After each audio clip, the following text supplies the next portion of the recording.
বিসমিল্লাহির রহমানির রহিম। সুধীমণ্ডলী, আসসালামু আলাইকুম। থ্যাংক ইউ নার্স ধারাবাহিক লাইভ প্রোগ্রামের আজকের 17তম পর্বে আপনাদের সবাইকে জানাই আন্তরিক অভিনন্দন ও শুভেচ্ছা। সবাইকে আজকের লাইভ প্রোগ্রাম দেখার এবং একই সঙ্গে মতামত ও প্রশ্ন জানিয়ে আমাদের সঙ্গে থাকার অনুরোধ করছি। দর্শক, প্রথমে আমরা দুঃখ প্রকাশ করে নিচ্ছি, টেকনিক্যাল প্রবলেমের কারণে আমরা যথাসময়ে আজকে প্রোগ্রাম শুরু করতে পারি না, সেজন্য আমরা দুঃখিত। দর্শক, বাংলাদেশে প্যালিয়েটিভ কেয়ার নার্সিং একটা নতুন ডাইমেনশন, আমাদের নার্সিং জগতে বলি আর আমাদের স্বাস্থ্য খাতে বলি নিউ ডাইমেনশন। বাংলাদেশের প্রেক্ষাপটে প্লাস বহির্বিশ্বে প্যালিয়েটিভ কেয়ারের উদ্দেশ্য হলো মৃত্যু পদযাত্রী বা টার্মিনাল ইলনেস যে পেশেন্ট রয়েছেন তাদের যতটুকু সম্ভব তাদের যে কষ্টকে লাঘব করা, সেই উদ্দেশ্যে মূলত প্যালিয়েটিভ কেয়ার দেওয়া হয়। আমাদের আজকের আলোচ্য বিষয় introduction of palliative care nursing and scope of practices in Bangladesh. Nursing and palliative care share common roots, goals and values. অর্থাৎ নার্সিং এবং প্যালিয়েটিভ কেয়ার পাশাপাশি তাদের উদ্দেশ্য অনেকটাই মিল। আমরা আজকে যারা আমাদের সঙ্গে যুক্ত হয়েছেন তাদের সঙ্গে পরিচয় করে দিব। প্রথমেই আমাদের সঙ্গে রয়েছেন doctor Romana Akter Khatun, principal, Hayat college of nursing and health sciences, Maniknagar, Dhaka. আমাদের সঙ্গে যুক্ত হয়েছেন Roshan Ara madam, nursing instructor, Shaheed Tajuddin Ahmed nursing college, Gazipur. আমাদের সঙ্গে যুক্ত হয়েছেন জনাব Abdullah Al Mamun, senior staff nurse, Shaheed Syed Nazrul Islam medical college and hospital. আসসালামু আলাইকুম। আসসালামু আলাইকুম সকল দর্শক শ্রোতাকে অভিনন্দন। Lailatul Ferdous, incharge department of palliative care nursing, PG hospital, Dhaka. দর্শক, আমরা আজকে আলোচনায় চলে যাব, আমরা সময় নষ্ট করব না। প্রথমে আমরা আলোচনা শুরু করব আমাদের স্পিকার রোমানা আক্তার ম্যাডামকে দিয়ে। জি ম্যাডাম, নিশ্চয়ই শুনতে পাচ্ছেন আমাকে? জি ম্যাডাম, আমরা প্রথমে আপনাকে দিয়ে আজকে আলোচনা শুরু করব। আমরা জানি যে বাংলাদেশের যে প্রেক্ষাপটে প্যালিয়েটিভ কেয়ার নার্সিং অত্যন্ত গুরুত্ব বহন করছে, যদিও এটা নতুন একটা বিষয় আমাদের বাংলাদেশের জন্য। তো আমি প্রথমে আপনার কাছে জানতে চাচ্ছি যে বিষয়টা, যে প্যালিয়েটিভ কেয়ার এবং প্যালিয়েটিভ কেয়ার যে নার্সিং তার মূল যে ভিউ, মেইন যে কনসেপ্ট এবং উদ্দেশ্য কি, একই সঙ্গে প্যালিয়েটিভ কেয়ার নার্সিং এর আমাদের যে বেনিফিট রয়েছে পেশেন্টদের জন্য সেই সম্পর্কে, এবং প্যালিয়েটিভ কেয়ার এবং প্যালিয়েটিভ কেয়ার নার্সিং বলতে আমরা কি বুঝি এই সম্পর্কে একটু বিস্তারিত আমাদের সঙ্গে আলোচনা করার জন্য অনুরোধ করছি। জি madam, Romana Akter madam. Thank you mister Monir. প্রথমে আমি এই শোকের মাসে 15 আগস্টের সর্বকালের সর্বশ্রেষ্ঠ বাঙালি জাতির জনক বঙ্গবন্ধু ও তার পরিবারের সকল শহীদদের প্রতি আমার বিনম্র শ্রদ্ধা, এবং সেই সাথে 21শে আগস্টে গ্রেনেড হামলায় প্রয়াত রাষ্ট্রপতি জনাব জিল্লুর রহমানের সহধর্মিণী আইবি রহমান সহ সকল শহীদদের প্রতি তাদের আত্মার মাগফিরাত কামনা করছি।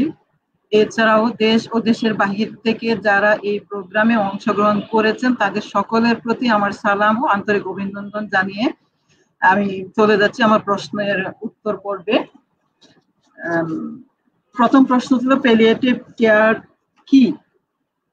Palliative care according to WHO definition যদি আমরা করতে যাই, সে সংজ্ঞা অনুসারে প্যালিয়েটিভ কেয়ার এমন একটা উদ্যোগ যা নিরাময় অযোগ্য রোগে আক্রান্ত রোগীদের এবং তাদের পরিবারের জীবনের মান বাড়ায়, দুর্ভোগ প্রতিরোধ ও নিরাময়ের মাধ্যমে যা ব্যথা ও অন্যান্য শারীরিক, মানসিক, সামাজিক এবং আর্থিক সমস্যাগুলো দ্রুত চিহ্নিত করে নিখুঁতভাবে শনাক্ত করে চিকিৎসা প্রদান করা হয়। প্যালিয়েটিভ নার্সিং বলতে আমরা কি বুঝি? প্যালিয়েটিভ নার্সিংটা হচ্ছে স্বাস্থ্য শিক্ষার একটি বিশেষ বিভাগ যা শুধু নার্সদের জন্যই নির্ধারিত, যার মাধ্যমে দুরারোগ্য রোগে আক্রান্ত মানুষের প্রযোজ্য সেবা শিক্ষা প্রদান করা হয়। Main concept of palliative care যদি আমরা বলতে যাই, তাহলে আমাদের জানা দরকার আসলে আগে প্যালিয়েটিভ কথাটা কোথা থেকে উদ্ধৃত হয়েছে। প্যালিয়েটিভ শব্দটি আসলে এটা আমাদের অনেকের কাছে নতুন একটা শব্দ। এটা একটি ল্যাটিন ওয়ার্ড পেলিয়ার থেকে নেওয়া হয়েছে, যার বাংলা অর্থ আমরা করতে গেলে এটা অর্থ দাঁড়ায় আলকাল্লা, অর্থাৎ প্রাক্তন গ্রিক দার্শনিক ও ধর্মযাজকদের পোশাক। বেলপুর মাউন্ট নামে একজন কানাডিয়ান ইউরো ক্যান্সার শল্যবিদ 1974 সালে এই শব্দটি প্রথম চয়ন করেন। বেলপুরের আরেকটি পরিচয় হলো তিনি বিশ্বের প্রথম হাসপাতাল প্যালিয়েটিভ কেয়ার শুরু করেন 1976 সালে কানাডার মন্ট্রিলে ভিক্টোরিয়া হাসপাতাল। প্যালিয়েটিভ শব্দটির উৎপত্তিগত অর্থ হলো যার দ্বারা কোনো কিছুর মান উন্নত করা যায়, এবং সেই থেকে আধুনিক ইংরেজি ভাষায় এই প্যালিয়েটিভ শব্দটি ব্যবহৃত হতে শুরু করলো। আমি যদি প্যালিয়েটিভ কেয়ারের প্রকৃত ধারণা বর্ণনা করতে চাই, তাহলে আমি বলবো এটা একটা জীবন সংশয়ী এবং জীবন সীমিতকারী রোগে আক্রান্ত রোগী এবং তার পরিবারের সব ধরনের কষ্ট লাঘব করানো হয়। প্যালিয়েটিভ কেয়ার নিরাময়হীন রোগীদের শুধুমাত্র শেষ পর্যায়ের চিকিৎসায় নয়, এখানে একটু বলতে চাই, আমাদের একটা সাধারণ ধারণা রয়েছে প্যালিয়েটিভ কেয়ার শুরু করা উচিত না ততক্ষণ পর্যন্ত যতক্ষণ না একজন ডাক্তার বলেন যে আপনার রোগী আর ভালো হবে না। অথচ প্যালিয়েটিভ কেয়ারটা রোগের অন্যান্য ট্রিটমেন্ট যেমন সার্জারি, কেমোথেরাপি, রেডিওথেরাপির কারণে যে সমস্ত দুর্ভোগ তৈরি হয়, প্যালিয়েটিভ কেয়ার তার মমতাময় স্পর্শে সেই কষ্টগুলো কমাতে সাহায্য করে। প্যালিয়েটিভ কেয়ারের উদ্দেশ্য অথবা দর্শন যদি আমি বলতে চাই, প্যালিয়েটিভ কেয়ার হচ্ছে একটা জীবন সংশয়ী ও জীবন সীমিতকারী রোগীর ও পরিবারের কষ্ট কমায়। বেনিফিট কি পাবো আমরা প্যালিয়েটিভ কেয়ারের মাধ্যমে? আমরা কি বেনিফিট নিতে পারি? তো এই প্যালিয়েটিভ কেয়ারের মাধ্যমে শুধু যে পেশেন্ট নিজেই বেনিফিট নিচ্ছে তা কিন্তু নয়। প্যালিয়েটিভ কেয়ারের মাধ্যমে একটা পরিবারের সদস্যগণ যারা আছেন এবং রোগী সহ এবং সেই পরিবার আশেপাশে যারা আছে, প্রতিবেশী, সমাজ, প্রত্যেকে এই প্যালিয়েটিভ কেয়ারের বেনিফিটটা নিতে পারে। প্যালিয়েটিভ কেয়ারের মাধ্যমে আমরা একজন রোগীর ব্যথা, অন্যান্য কষ্টকর উপসর্গ থেকে মুক্তি দিতে পারি। জীবনের মূল্যবোধ ও মৃত্যুকে একটা স্বাভাবিক প্রক্রিয়া হিসেবে গণ্য করে প্যালিয়েটিভ কেয়ার মৃত্যুকে দ্রুততর করা অথবা স্থবির করার মতো মানসিকতা এতে পাওয়া যায়। রোগীর সেবায় মানসিক ও আত্মিক দিকগুলোকে জড়িত করে।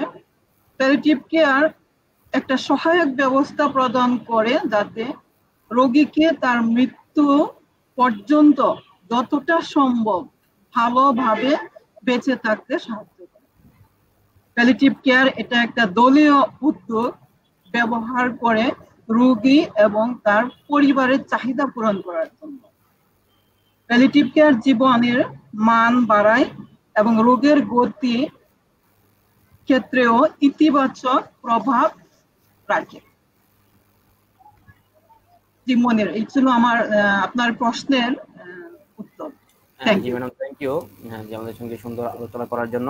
তাহলে আপনার আলোচনার মাধ্যমে আমরা বুঝতে পারলাম প্যালিয়েটিভ কেয়ারের যে মূল উদ্দেশ্য হচ্ছে প্রিভেন্ট অ্যান্ড রিলিভ সাফারিং, অর্থাৎ রোগীর যে দুর্দশা বা কষ্ট সেটাকে লাঘব করা, একই সঙ্গে ফ্যামিলির যে সমস্যাগুলো রয়েছে তাকেও যতটুকু সম্ভব কমিয়ে আনা, পাশাপাশি তাদেরকে যতটুকু সম্ভব শেষ সময়ে এসে সর্বোচ্চ পরিমাণ কোয়ালিটি কেয়ার নিশ্চিত করা। ধন্যবাদ ম্যাডাম। এখন আমরা কথা বলবো আমাদের সাথে স্পিকার রয়েছেন রোশনারা ম্যাডামের সঙ্গে। ম্যাডাম নিশ্চয়ই শুনতে পাচ্ছেন আমাকে? জি শুনছি। তখন আমরা আমাদের রুমানা ম্যাডামের কথা শুনছিলাম, উনি প্যালিয়েটিভ কেয়ার সম্পর্কে কনসেপ্ট আমাদের দিয়েছেন। এখন আমরা কথা বলবো আপনার সঙ্গে যে আমরা জানি যে বাংলাদেশে প্যালিয়েটিভ কেয়ার একটা নতুন বিষয়। আপনার কাছে প্যালিয়েটিভ কেয়ার বা প্যালিয়েটিভ কেয়ার নার্সিং এর সংক্ষিপ্ত ইতিহাস জানতে চাচ্ছি, যে কখন বাংলাদেশে কোথায় কিভাবে প্যালিয়েটিভ কেয়ার নার্সিংটা বাংলাদেশে শুরু হলো। একটু brief history of palliative care nursing in Bangladesh please. ধন্যবাদ আপনাকে এবং ম্যাডামকে। যারা দেখছেন সবাইকেই স্বাগত। থ্যাংক ইউ নার্স প্রোগ্রামের সম্মানিত আয়োজক ও সহযোগী সকলকে জানাই আমার আন্তরিক কৃতজ্ঞতা। নিরাময় অযোগ্য রোগে আক্রান্ত রোগীর দুঃসহ কষ্ট কমিয়ে সংকটময় মুহূর্ত অতিবাহিত করতে সহযোগিতা করাই প্যালিয়েটিভ কেয়ারের উদ্দেশ্য। প্যালিয়েটিভ কেয়ার আসলে কোনো নতুন ধারণা নয়, এটি আমাদের সমাজে আগেও ছিল, এখনো আছে। আমাদের কেউ অসুস্থ হলে, বয়স্ক থাকলে অথবা মৃত্যু পথযাত্রী স্বজনকে আমরা দেখতে যাই, সেবা শুশ্রূষা করি, অথবা কেউ মারা গেলে তার শোকাহত পরিবারকে সান্ত্বনা বা সহযোগিতা করি। আর এই ধারণার মেডিকেল রূপই হচ্ছে প্যালিয়েটিভ কেয়ার। 1960 সালে ইংল্যান্ডে ক্যান্সার আক্রান্তদের নিয়ে হসপিস ও প্যালিয়েটিভ কেয়ার আন্দোলন শুরু হয়। ডেম সিসিলি সন্ডার্স প্রথমে লন্ডনে আধুনিক সেন্ট ক্রিস্টোফার্স হসপিস প্রতিষ্ঠা করেন, বিধায় ডেম সিসিলি সন্ডার্সকে প্যালিয়েটিভ কেয়ারের ফাউন্ডারও বলা হয়। তিনি ছিলেন একজন নার্স, সমাজসেবিকা ও চিকিৎসক। বাংলাদেশে প্যালিয়েটিভ কেয়ার প্রতিষ্ঠায় অনেকেই ব্যক্তিগত বা প্রাতিষ্ঠানিক উদ্যোগে নিরলস ও নিঃস্বার্থভাবে কাজ করে যাচ্ছেন। আমাদের অনেক সম্মানিত শিক্ষক বা সিনিয়ররা আছেন যারা বিদেশে পড়াশোনা করেছেন বা চাকরি করেছেন, তারা হয়তো প্যালিয়েটিভ কেয়ার সম্পর্কে অনেক আগেই জেনেছেন বা কাজ করেছেন। কিন্তু আমার প্যালিয়েটিভ কেয়ারের সাথে প্রথম পরিচয় হয় 2004 সালের শুরুর দিকে। তখন আমি বিএসএমএমইউ তে সিনিয়র স্টাফ নার্স হিসেবে কর্মরত ছিলাম এবং আইসিইউ নার্স ট্রেনিং প্রোগ্রামের প্রশিক্ষণার্থী ছিলাম। সেই সময় প্রফেসর নিজামুদ্দিন আহমেদ স্যারের সাথে দুজন ভিজিটর আসেন ইংল্যান্ড থেকে, একজন চিকিৎসক গ্রাহাম জে আর্থার্স ও আরেকজন নার্স এলিসন ফস্টার। তারা প্যালিয়েটিভ কেয়ারের উপরে ছোট্ট একটা ক্লাস নেন। যদিও আমি তখন তেমন কিছু বুঝি নাই প্যালিয়েটিভ কেয়ার সম্পর্কে, পরে আস্তে আস্তে স্যারের ক্লাস থেকে আরো বিস্তারিত জানতে পারি এবং আমরা দুজন, আমি এবং রুকসানা রানা নামে আরেকজন সহকর্মী, স্যারের সাথে একত্রিত হই প্যালিয়েটিভ কেয়ারে কাজ করার উদ্দেশ্যে। পরবর্তীতে 2005 সালে স্যারের উদ্যোগে ঢাকার লালমাটিয়ায় আফজালুন্নেসা ফাউন্ডেশনে প্যালিয়েটিভ কেয়ার সার্ভিসের অস্থায়ীভাবে যাত্রা শুরু হয়। সেখানে স্যার সহ আমরা 3 জন সপ্তাহে 3 দিন শনিবার, মঙ্গলবার ও বৃহস্পতিবার 3 ঘন্টা করে কাজ করতে লাগলাম এবং 2006 সালে আফজালুন্নেসা ফাউন্ডেশন ও rotary club of metropolitan Dhaka থেকে স্কলারশিপে আমরা 2 জন নার্স ও 2 জন চিকিৎসক কেরালার ইনস্টিটিউট অফ প্যালিয়েটিভ মেডিসিন, যাকে আইপিএম নামে চিনি, সেখান থেকে 6 সপ্তাহের basic certificate course on palliative medicine ও basic certificate course on palliative nursing সম্পূর্ণ করি। সেই ব্যাচে জাতীয় ক্যান্সার গবেষণা প্রতিষ্ঠান থেকে সরকারি ব্যবস্থাপনায় আরো একজন নার্স ও 2 জন চিকিৎসক একই কোর্স করেন। কোর্স শেষে আমরা আফজালুন্নেসা ফাউন্ডেশনে আরো ভালোভাবে কাজ করতে শুরু করি। তখন ফাউন্ডেশনে ছোট্ট একটা রুমে প্যালিয়েটিভ কেয়ার বিনামূল্যে দেয়া হতো। নিজাম স্যার কনসালটেশন করতেন আর আমরা নার্সিং কেয়ার দিতাম। তার মধ্যে ক্ষত পরিচর্যা, ব্যথা নির্ণয়, ব্যথার ঔষধ প্রয়োগ, পরামর্শ দেয়া, মানসিক সান্ত্বনা ইত্যাদি দেয়া হতো। কখনো কখনো ফাউন্ডেশনের ফান্ড থেকে আর্থিক সহযোগিতা নিয়ে রোগীর ঔষধ, খাবার, যাতায়াত খরচ বহন করা হতো। প্রয়োজনে রোগীর বাসায় গিয়ে বা অন্য কোনো হাসপাতালে ভর্তিকৃত রেফার করা রোগীর কলোস্টমি কেয়ার, লিম্ফিডিমা কেয়ার, সাবকিউটেনাস মরফিন ইত্যাদিও দিতাম এবং পরিবারকে শিখিয়ে দিয়ে আসতাম। তখন হোম কেয়ার বা গৃহসেবা ছিল খুব ছোট পরিসরে। ফাউন্ডেশন ও বিএসএমএমইউর কাছাকাছি 2 থেকে 4 কিলোমিটারের মধ্যে রোগীদেরকে আমরা গৃহসেবা দিতাম। পাশাপাশি আমরা প্যালিয়েটিভ কেয়ার সম্পর্কিত শিক্ষা উপকরণ, বই, ট্রেনিং ম্যানুয়াল সংগ্রহ করি এবং বাংলায় ট্রান্সলেট করার চেষ্টা করি আমাদের বোঝার সুবিধার জন্য। এবং এই বিষয়ে সচেতনতা বৃদ্ধির জন্য বিভিন্ন লেভেলে কাজ শুরু করা হয়। 2006 সালে বাংলাদেশে প্রথম প্যালিয়েটিভ কেয়ারের উপর আন্তর্জাতিক সেমিনার অনুষ্ঠিত হয়। পরবর্তীতে নিজাম স্যারের নেতৃত্বেই 2007 সালে বিএসএমএমইতে প্রাতিষ্ঠানিকভাবে প্রথম প্যালিয়েটিভ কেয়ারের ওপিডি চালু করে এবং পরে 2 বেডের একটা ছোট্ট ইনডোর, বর্তমানে যেখানে 20 বেড সহ আলাদা একটা ইউনিট আছে যা ডিপার্টমেন্ট অফ প্যালিয়েটিভ মেডিসিন নামে পরিচিত। বঙ্গবন্ধু শেখ মুজিব মেডিকেল বিশ্ববিদ্যালয়ে প্যালিয়েটিভ কেয়ার প্রতিষ্ঠায় প্রফেসর নিজামুদ্দিন স্যারের ভূমিকা অনস্বীকার্য। বর্তমানে অনেক প্রশিক্ষিত অভিজ্ঞ স্বাস্থ্যকর্মী এই ডিপার্টমেন্টে দক্ষতার সাথে কাজ করছেন। আর এভাবেই আসলে যাত্রাটা শুরু হয়েছে প্যালিয়েটিভ কেয়ারের বাংলাদেশে। ধন্যবাদ মনির। জি ধন্যবাদ রোশনারা ম্যাডাম আপনাকে অত্যন্ত সুন্দর সংক্ষিপ্ত আকারে আমাদের সামনে প্যালিয়েটিভ কেয়ার নার্সিং এর যে ইতিহাস আপনি আমাদেরকে জানাতে সক্ষম হয়েছেন, সেজন্য ধন্যবাদ জানাচ্ছি। আমরা একটু কথা বলবো এখন আমাদের রোমানা আক্তার ম্যাডাম আপনার সঙ্গে। যেমন যখন প্যালিয়েটিভ কেয়ারের কথা চলে আসে, পাশাপাশি চলে আসে আমাদের হসপিস কেয়ারের কথা। তো আপনার কাছে আমি প্রথমে জানতে চাচ্ছি যে হসপিস কেয়ার এবং প্যালিয়েটিভ কেয়ারের মধ্যে আসলে মেন পার্থক্যটা কোন জায়গায়, difference between palliative care and hospice care. জি রোমানা ম্যাডাম। ধন্যবাদ মনির আপনার সুন্দর প্রশ্নের জন্য। প্যালিয়েটিভ এবং হসপিস দুইটা দর্শনগত দিক থেকে যদি আমরা চিন্তা করি প্রায় কাছাকাছি, খুব বেশি পার্থক্য নয়। প্যালিয়েটিভের উৎপত্তিগত অর্থ যেমন জীবনের মান উন্নত করা, জীবনের মান উন্নত করে উন্নত সেবা প্রদান করা, তদ্রূপ হসপিস কেয়ারের উৎপত্তিগত অর্থ হচ্ছে জীবনের অন্তিম সেবা বা শেষ সময়ের সেবা প্রদান করা। এই দুটো কেয়ারে একজন মৃত্যু পথযাত্রীকে সাময়িক আরাম প্রদান করে, এটা হতে পারে জীবনের কিছু মুহূর্ত, এটা হতে পারে কিছু ঘন্টা, অথবা কয়টা মাস, অথবা কয়টা বছর। যখন একজন চিকিৎসক অনুমানের উপর বলে দেন যে আর হয়তো 6 মাসের মতো বাঁচতে পারে, তখনই জীবনের অন্তিম সময়টা শুরু হয়ে যায়। ঠিক তখন থেকে জীবনের কাউন্টডাউন পর্বটা শুরু হয়ে যায়। ঠিক তখন থেকে প্যালিয়েটিভ কেয়ার ও হসপিস কেয়ারের মাঝে এখানে এই পার্থক্যটা আমরা যদি নিয়ে আসি, প্যালিয়েটিভ কেয়ার হচ্ছে যে কারো জন্য প্রয়োগ করা যায় যার জীবনে ঝুঁকিপূর্ণ রোগে আক্রান্ত হয়েছে। হসপিস কেয়ার হচ্ছে বেশিরভাগ ক্ষেত্রে যাদের জীবনের বেঁচে থাকার আশা ছেড়ে দিয়েছে তাদের জন্য। প্যালিয়েটিভ কেয়ার হচ্ছে জীবনযাত্রার মান সমুন্নত রাখতে সহায়ক ভূমিকা রাখে, যার মাধ্যমে রোগের লক্ষণগুলো উপশম করে এবং দীর্ঘ জীবন লাভ করতে সাহায্য করে। হসপিস কেয়ার হচ্ছে যে সেবার মাধ্যমে একজন মৃত্যু পথযাত্রীর মৃত্যু যন্ত্রণা কমিয়ে একটা শান্তিপূর্ণ মৃত্যু আশ্বস্ত করা। Thank you. ধন্যবাদ ম্যাডাম। হসপিস কেয়ার এবং যে প্যালিয়েটিভ কেয়ার এর মধ্যে যে সুন্দর পার্থক্যটি আপনি সুস্পষ্টভাবে তুলে ধরেছেন। এখন আমরা চলে যাব আমাদের রোশন ম্যাডামের কাছে। জি ম্যাডাম, আমরা এখন আপনার সাথে যে বিষয়টা আলোচনা করতে যাচ্ছি যে প্যালিয়েটিভ কেয়ার আমরা দেই হসপিটাল সেটিং বা বিভিন্ন সেটিংতে, আমরা কখন দিব এবং কাদের কোন গ্রুপকে নরমালি প্যালিয়েটিভ কেয়ার দেওয়া হয় এবং কখন প্যালিয়েটিভ কেয়ারটা শুরু করা উচিত? আচ্ছা, ধন্যবাদ আপনাকে। প্যালিয়েটিভ কেয়ার আসলে সবাইকেই দেব। ম্যাডাম যে কথাটা বললেন আমি টোটালি একমত ম্যাডামের সাথে, যে প্যালিয়েটিভ কেয়ার সবার জন্যই প্রযোজ্য। এটা আমাদের জন্মগত অধিকার, বলতে পারেন এটা হিউম্যান রাইটস। নিরাপদ জন্ম যেমন আমাদের অধিকার, তেমনি নিরাপদ মৃত্যু আমাদেরই অধিকার।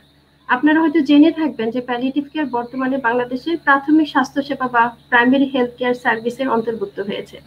আগে যেমন প্রমোটিভ, প্রিভেন্টিভ, কিউরেটিভ ছিল, এর পাশাপাশি এখন প্যালিয়েটিভ কেয়ার সংযুক্ত হয়েছে। সুতরাং এটা সবাই পেতে পারে। এখন কোন সবাই? প্যালিয়েটিভ কেয়ার বিভিন্ন ধরনের জীবন সীমিতকারী রোগে আক্রান্ত মানুষদের জন্য প্রয়োজন। এটি নিরাময় অযোগ্য, ধনী, গরিব, যুবক, বৃদ্ধ, শিশু সহ যে কোনো মানুষকেই হাসপাতাল অথবা বাড়িতে সাহায্য করতে পারে। এবং জীবন সীমিতকারী রোগগুলো তাহলে কি কি? সেটা আমরা সবাই জানি যে ক্যান্সার একটা জীবন সীমিতকারী রোগ। এছাড়াও আছে HIV, এইডস, ফুসফুসের জটিল সমস্যা বা অসুখ বলতে পারি, যেমন COPD, কিডনি বা হৃদযন্ত্রের মারাত্মক অকার্যকারিতা হতে পারে, ক্রমবর্ধমান স্নায়ুতন্ত্রের অসুখ, ডিমেনশিয়া হতে পারে, স্ট্রোক বা প্যারালাইসিস, মোটর নিউরন ডিজিজেস, তারপরে liver disease, Parkinson disease, Alzheimer disease ইত্যাদি হতে পারে, যাদের জন্য প্যালিয়েটিভ কেয়ার দরকার। এবং শুধু পেশেন্টকেই না, বা ওই ব্যক্তি যিনি অসুস্থ তাকেই না, তার পরিবারকেও কষ্ট লাঘবের জন্য তার শারীরিক, মানসিক, সামাজিক, আত্মিক সুবিধা দিয়ে রোগীর কষ্ট লাঘব করে তার পরিবারকে প্রশান্তি দেওয়া, পরিবারকে রিলিফ দেওয়া। এখন কখন শুরু করা উচিত? আমাদের অনেকেরই ধারণা আছে যে প্যালিয়েটিভ কেয়ার শুধুমাত্র জীবনের শেষ সময়ে বা আর কিছু করার নাই যখন, তখন প্যালিয়েটিভ কেয়ার শুরু করা উচিত। কিন্তু আসলে এটা শুরু হওয়া উচিত একজন মানুষ যখন নিরাময় অযোগ্য রোগে আক্রান্ত রোগী হিসাবে প্রথম চিহ্নিত হবেন তখন থেকেই। প্যালিয়েটিভ কেয়ার তখন থেকেই তাদের দুর্ভোগ কমানো ও জীবনের গুণগত মান উন্নয়নে সচেষ্ট থাকে, যাতে মানুষটি জীবনের বাকি সময়টুকু শান্তিপূর্ণভাবে কাটাতে পারে, হতে পারে কয়েকটি দিন বা মাস বা বছর। সুতরাং প্যালিয়েটিভ কেয়ার অন্যান্য চিকিৎসা যেমন সার্জারি, মেডিসিন অথবা কেমোথেরাপি, রেডিওথেরাপি, এই চিকিৎসাগুলো তো চলবেই, পাশাপাশি প্যালিয়েটিভ কেয়ারটা চলবে এবং এটা পরিপূরক সেবা হিসাবে চলবে। শুরুর দিকে হয়তোবা প্যালিয়েটিভ কেয়ারটার সীমাবদ্ধতা থাকে অথবা কম পরিসরে থাকে, সেই ক্ষেত্রে কিউরেটিভ চিকিৎসাটা অনেক বেশি পরিসরে থাকে।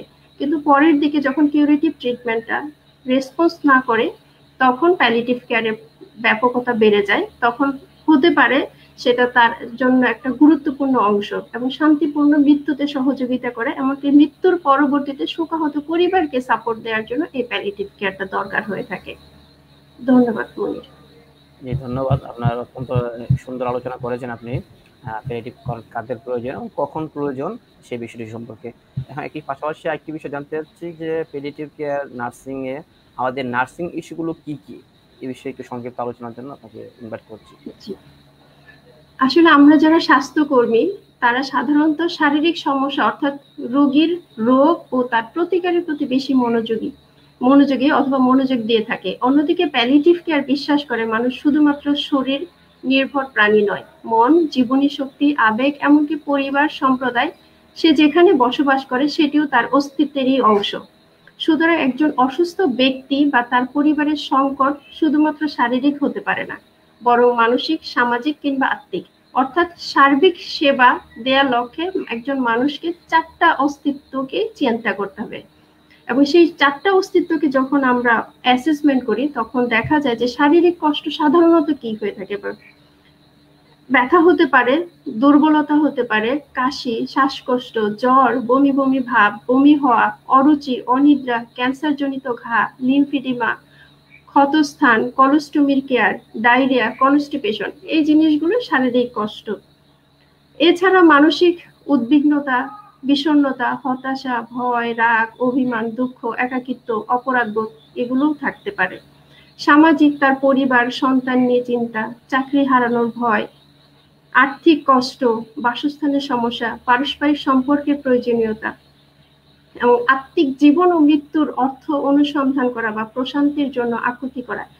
তার মানে একজন মানুষের অনেক অনেক কষ্ট থাকে এবং সেই কষ্টগুলো লাঘব করাই আসলে প্যালিয়েটিভ কেয়ারের মূল বিষয়। দুরারোগ্য, আমরা যারা আসলে প্যালিয়েটিভ কেয়ারে কাজ করি আমরা বিশ্বাস করি যে দুরারোগ্য ব্যাধিতে আক্রান্ত যে ব্যক্তি তার হয়তো রোগটাকে আমরা সারাতে পারবো না সত্যি, কিন্তু যন্ত্রণাদায়ক যে উপসর্গগুলো আমি উল্লেখ করলাম সেগুলোকে নিয়ন্ত্রণ করা সম্ভব।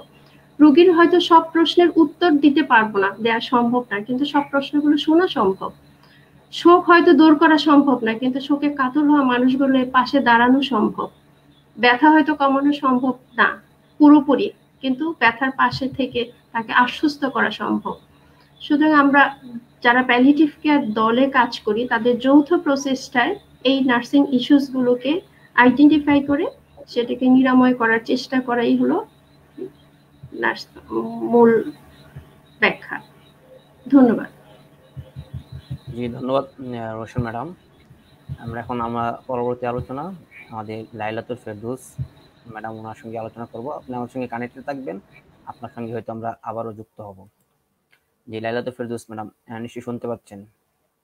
জি জি, আপনার এতক্ষণ আমরা রোশনারা ম্যাডাম এবং রোমানা খাতুন ম্যাডাম ওনারা আলোচনা করতেছিলেন প্রথম যে পর্বে আমাদের প্যালিয়েটিভ কেয়ার কি, কখন কাদের দেওয়া যায় এবং নার্সিং ইস্যুগুলো কি। আপনার কাছে প্রথমে যে বিষয়টা আমরা জানতে চাচ্ছি, প্যালিয়েটিভ কেয়ারে একজন নার্স কি কি ভূমিকা পালন করে থাকে, অর্থাৎ what are the role of nurses in palliative care. Roshna Laila Ferdous madam. ধন্যবাদ এত সুন্দর একটা প্রোগ্রামের আয়োজন করার জন্য, এবং কি যারা মনোযোগ সহকারে শুনছেন তাদেরকে অসংখ্য ধন্যবাদ। একজন নার্সের প্যালিয়েটিভ কেয়ারের ভূমিকার কথা যদি শুরুতে বলতে যাই, আমার আগের স্পিকার দুজন বলে গেলেন যে ভোগান্তির কথা। ভোগান্তির কথাটাই আমার আসলে আগে বলতে হয়, যে একজন নার্স হিসেবে একজন নিরাময় অযোগ্য রোগীর সামনে যখন যাবেন, তখন সামনে ওনার যে ভোগান্তিটা আছে সেটা একটু বোঝার চেষ্টা করা, সেটা আইডেন্টিফাই করা। সে ভোগান্তিটা হতে পারে শারীরিক সমস্যা, রসনা আপা যেটা বলে গেলেন যে তার ব্যথা থাকতে পারে, তার কাশি থাকতে পারে, তার বমি, এই যে প্রবলেম গুলো থাকবে এগুলো আইডেন্টিফাই করা। তারপর উনি কি ভাবছেন, উনি কি মনোকষ্টে ভাবছেন, হয়তো বা উনি হসপিটালে ভর্তি আছেন কিন্তু ওনার কাউকে দেখতে ইচ্ছে করছে, ওনার পাশে উনি কাউকে চান। তো ওই ওনার যে মানসিক যে দুশ্চিন্তা কিংবা ভয়ের বিষয়টা, এগুলো আইডেন্টিফাই করা একজন নার্স হিসেবে আমাদের দায়িত্ব এবং কর্তব্য। উনি আধ্যাত্মিকভাবে কি চিন্তা করছেন, উনি কি ভাবছেন যে আমি কোন একটা পাপ করেছিলাম এবং কি এটা আমার পাপের শাস্তি যে আমার এই রোগটা হয়েছে আজকে, সেটা আমাদের চিহ্নিত করা, এবং কি আহ তাকে যতটুকু সম্ভব এইটুকু সাপোর্ট দেওয়া। সামাজিক ভাবে উনি কোনো আহ সমস্যায় ভুগছেন কিনা। যেমন আমরা এরকম অনেক রোগী দেখেছি যিনি একজন অনেক বড় একটা ঘা আছে, ওনার ক্যান্সার জনিত ক্ষত আছে শরীরে, এবং কি ওনার শরীরে পোকা হয়ে গেছে, ওখান থেকে দুর্গন্ধ বের হচ্ছে, এবং কি ওনার ধারে কাছে কেউ যাচ্ছেন না। সবাই মনে করছেন যে ওখান থেকে হয়তো বা তাদেরও হয়ে যাবে, এবং কি ওনাকে একটা আলাদা ঘরে কিংবা আলাদা কোনো একটা জায়গায় ওনাকে ফেলে রেখে দিয়েছেন। তো এই জায়গায় আসলে সামাজিক ইস্যুগুলো নিয়ে আমাদের নার্সদের অনেক গুরুত্বপূর্ণ ভূমিকা আছে, যে একজন রোগী যখন এই কষ্টগুলোতে ভুগবেন তখন তাকে, ওই রোগীটাকে একটু যদি আমরা ক্ষত পরিচর্যা করে দিতে পারি এবং কি তার পরিবারের লোকদের শিখিয়ে দিতে পারি, পাশের মানুষজনদেরকে বলতে পারি বুঝিয়ে যে দেখুন এটি আসলে আপনার থেকে আর কারো ছড়াবে না, তাহলে কিন্তু এটা উনি কিন্তু আরেকটু ওনার জীবনের শেষ পর্যায়ে আরেকটু বেশ কিছু সময় ওনার পরিবারের সঙ্গে উনি সুন্দরভাবে উনি কাটাতে পারেন, কিংবা সময়টুকু উনার জীবনে আহ ভালোভাবে উনি থাকতে পারবেন। তো প্রথমে আমরা এই ভোগান্তি আইডেন্টিফাই করি, তারপর আমাদের ফ্যামিলি কাউন্সেলিং করা আমাদের একটা ইম্পর্টেন্ট টপিক। নার্স হিসেবে আমাদের এটা খুবই গুরুত্বপূর্ণ একটা জিনিস, যে রোগীকে এবং কি তার পরিবারকে তার যে রোগ এটা সম্পর্কে তাকে সঠিক তথ্য প্রদান করা। এজন্য অবশ্যই আমাদের যেটা সবচেয়ে গুরুত্বপূর্ণ বিষয়, যে রোগীর সাথে রোগীর কথা শুনতে হবে আমাদের নার্স হিসেবে, এবং কি তাদের দুশ্চিন্তার বিষয়গুলো কি, এবং কি তারা কি বলতে চাচ্ছেন এটা আসলে মনোযোগ দিয়ে শোনা এবং কি বোঝার চেষ্টা করা। আমরা অনেক সময় নিরাময়যোগ্য রোগীদের অনেক কিছু বলে যায় যে এটা করবেন এটা করবেন না, কিন্তু ওনারা আসলে কি বলতে চান, হয়তো বা ওনাদের চিন্তা ভাবনাগুলো খুবই অনেক ছোট একটা ইস্যু যেটা আমরা খুব সহজেই সমাধান করে দিতে পারি। যেমন যদি এখানে আপনাদের আমি একটা উদাহরণ দিই, যে আমাদের একজন ক্যান্সার পেশেন্ট ভর্তি ছিলেন, যিনি কিনা অনেক ব্যথায় ভুগছিলেন, ওনাকে অনেক মরফিনের অনেক হাইয়েস্ট ডোজ দেওয়া হয়েছিল।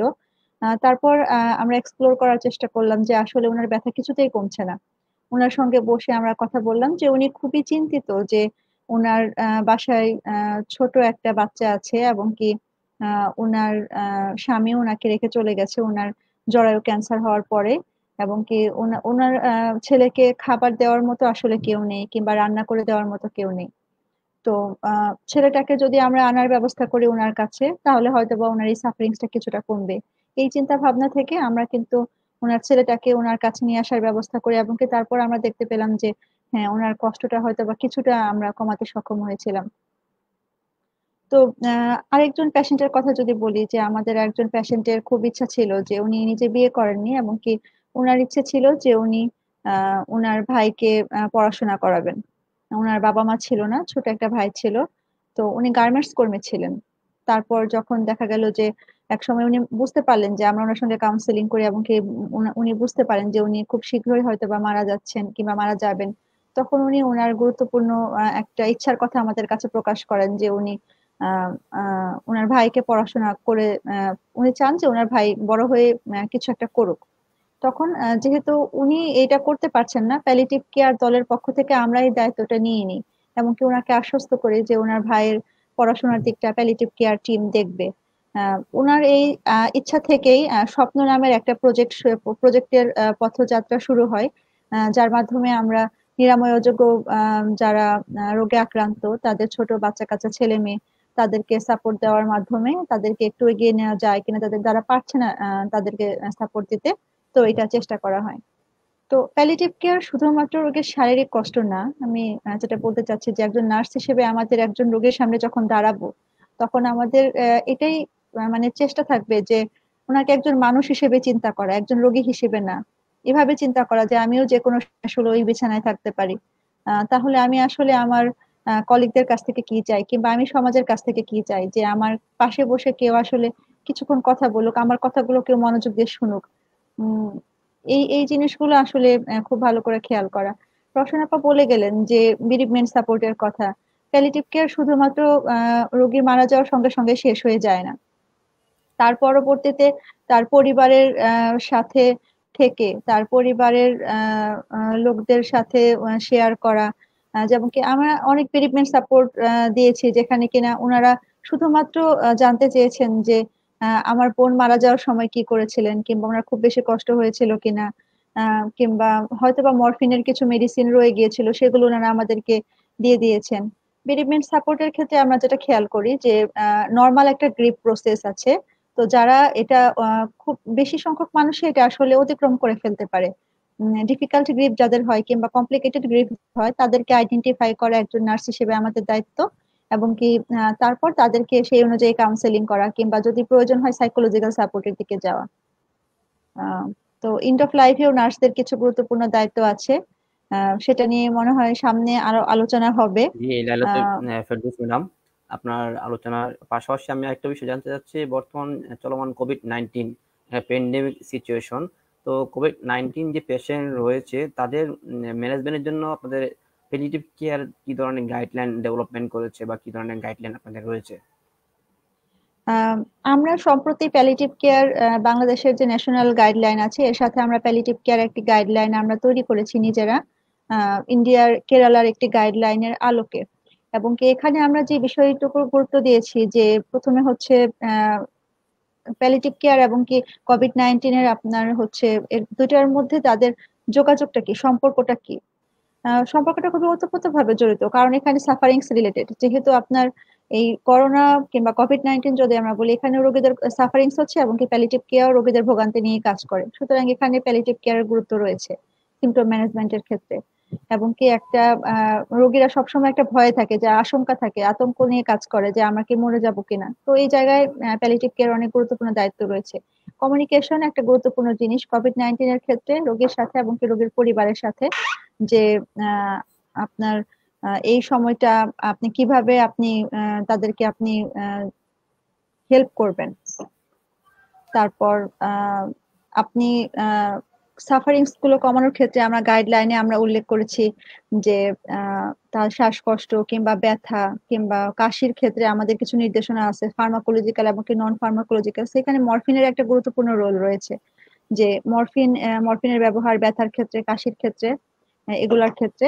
এবং কি আপনার তারপর তার আধ্যাত্মিক বিষয়সমূহ এবং কি রোগীর মনোসামাজিক বিষয়সমূহ, রোগীকে হোম কেয়ার দেওয়ার সময় কিছু সতর্কতা স্বাস্থ্যসেবা কর্মীদের, সেখানে আমরা হচ্ছে কিছু গাইডলাইনে এই ধরনের উল্লেখ রেখেছি। তো এই যে আপনি যদি মরফিন সম্পর্কে আমাদের কিছু তথ্য দিতেন আমার উপকৃত হতো, যেহেতু আপনাদের এইসব যেহেতু ক্যান্সার পেশেন্ট বা টার্মিনাল ইলনেস যে পেশেন্টগুলো থাকে সেক্ষেত্রে মরফিনের ইউজ অনেক বেশি হয়, সেক্ষেত্রে pharmacological role of morphine please share করতে হবে। বিশ্ব স্বাস্থ্য সংস্থার একটা গাইডলাইন আছে যে ক্যান্সার রোগীদের ক্ষেত্রে মরফিনের ব্যবহার নিয়ে। এখানে 3টা ল্যাডার আছে এবং কি থার্ড ল্যাডারে হচ্ছে মরফিন। এটা একটা ওপিওয়েড এবং কি সিভিয়ার পেইনের ক্ষেত্রে ক্যান্সার রোগীদের জন্য মরফিন ব্যবহার করা হয়। এই মরফিন ব্যবহারের ক্ষেত্রে আমাদের নার্সদের কিছু গুরুত্বপূর্ণ দায়িত্ব কর্তব্য রয়েছে, যে যখন আমরা একজন পেশেন্টকে মরফিন দিব তখন তাকে তার সঙ্গে সঙ্গে কিছু দায়িত্ব আমাদের চলে আসে। মরফিন বর্তমানে বাংলাদেশে morphine 10 milligram tablet, 15 milligram MSL tablet এবং কি মরফিন সিরাপ, ইনজেকশন সবই আমাদের দেশে অ্যাভেলেবেল আছে। আমাদের কিছু নির্দিষ্ট বিএসএমইউ তে স্টোরে পাওয়া যায়, এনআইসিআরএইচ এ পাওয়া যায়, এবং কি বায়োমেট ফার্মাসিউটিক্যাল মূলত এই মরফিনটাকে উৎপাদন করে থাকে, এবং কি এটা বিভিন্ন জায়গায় বিভিন্ন নির্দিষ্ট স্টোরে এটা পাওয়া যায়। তো এটা নিয়ে আমরা যেটা রোগীদেরকে পরামর্শ দিতে পারি যে এমএসএল 10 ট্যাবলেট যদি কেউ পায় তাহলে সেটি পেশেন্টকে অবশ্যই 4 ঘন্টা পরে পরে উনি খাবে, এবং কি মরফিন যখন কোনো কেউ প্রেসক্রাইব করবে সেই সঙ্গে একটা যেহেতু মরফিন খেলে কনস্টিপেশন হয়, সুতরাং এর সাথে অ্যাভোলাক্স সিরাপ কিংবা ডুরালেক্স ট্যাবলেট, বিসোকোটিল জাতীয় এই জাতীয় একটা জিনিস অ্যাড করতে হবে। আমরা যদি কখনো দেখি যে শুধুমাত্র মরফিন কেউ কোনো রোগী পাচ্ছেন কিংবা তার সাথে এই ধরনের কোনো কিছু অ্যাড করা নেই, তো সুতরাং আমাদের এই জিনিসটা খেয়াল করতে হবে। মরফিনের সাথে টাইম ম্যানেজমেন্টের একটা গুরুত্বপূর্ণ সম্পর্ক রয়েছে, যে অনেক রোগীরা দেখা যায় যে ওনারা বুঝেন না, ওনারা শুধু মাত্র মরফিন ট্যাবলেট খান এবং কি যখন ব্যথা কমে যায় ওনারা ওটা স্কিপ করে যান। তো এটা করা যাবে না, এটা করলে দেখা যাবে যে তার পরবর্তীতে হয়তো বা এটি আর কাজ করবে না। এর জন্য তাকে ওই নির্দিষ্ট টাইম, নির্দিষ্ট ডিউরেশন অনুযায়ী তাকে এই নির্দিষ্ট সময় পর পর তাকে এটা খেতে হবে। তো এই জাতীয় পরামর্শগুলো আমাদের নার্স হিসেবে খুবই গুরুত্বপূর্ণ যে আমরা এইটা পেশেন্টদেরকে দিব। মূলত আমরা 10 মিলিগ্রামের যে ট্যাবলেট গুলো, সিরাপ, এগুলো আমরা 4 আওয়ারলি আমরা হচ্ছে পেশেন্টদেরকে দিয়ে থাকি, এবং কি রাত্রে এটা ডাবল ডোজ দিয়ে থাকি, যে রাত্রে 11টার সময় উনি ডাবল ডোজ এটা খাবেন, সকাল থেকে আবার শুরু হবে।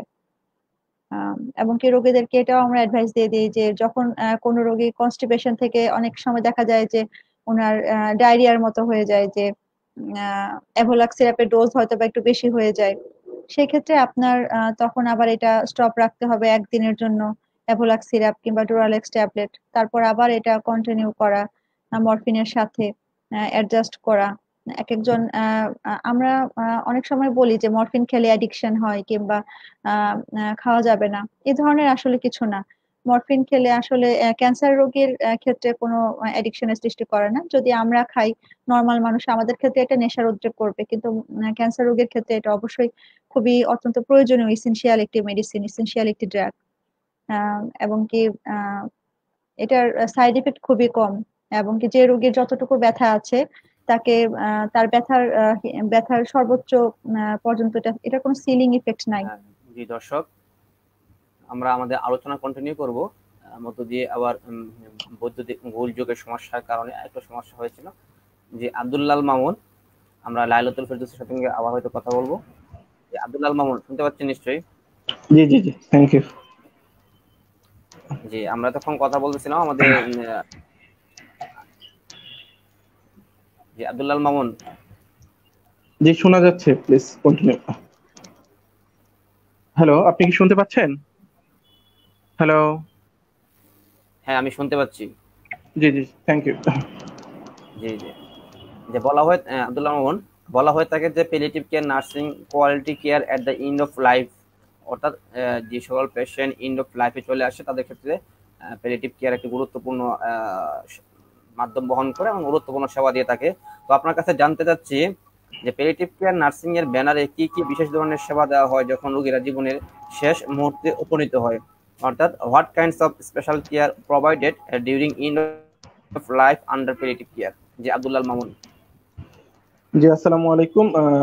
শুভেচ্ছা জানাচ্ছি অর্গানাইজিং কমিটি এবং যারা শুনছেন সকলকেই।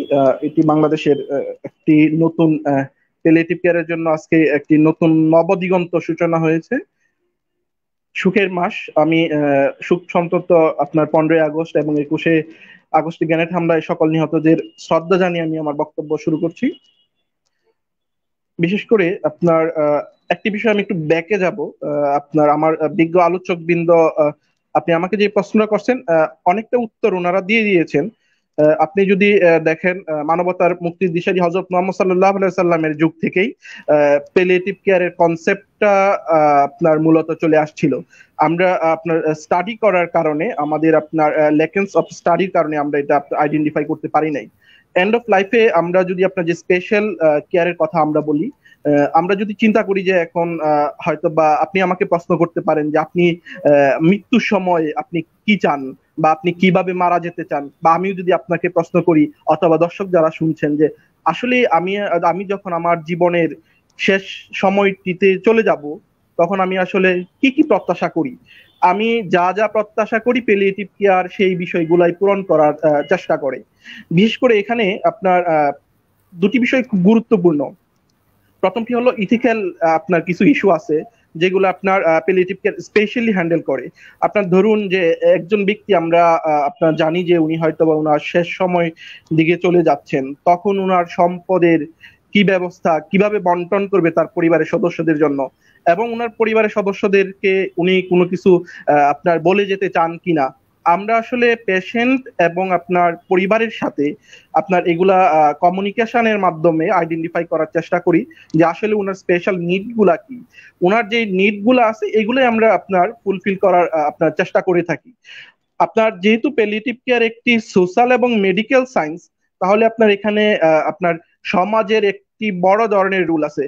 আপনি যদি আপনি নিশ্চয়ই অবগত আছেন, আপনার বাংলাদেশ আপনার সমাজ কল্যাণ অধিদপ্তর থেকে আপনার দুরারোগ্য আপনার 4টি রোগের জন্য, সম্ভবত লিভার সিরোসিস, আপনার হার্ট ফেইলিউর, আরো আপনার স্ট্রোক, আপনার এন্ড অফ লাইফের আপনার এই ধরনের ইভিডেন্স বেসড আপনার অধিদপ্তর 50,000 টাকা করে আপনার দিয়ে থাকে। এটা ইভিডেন্স।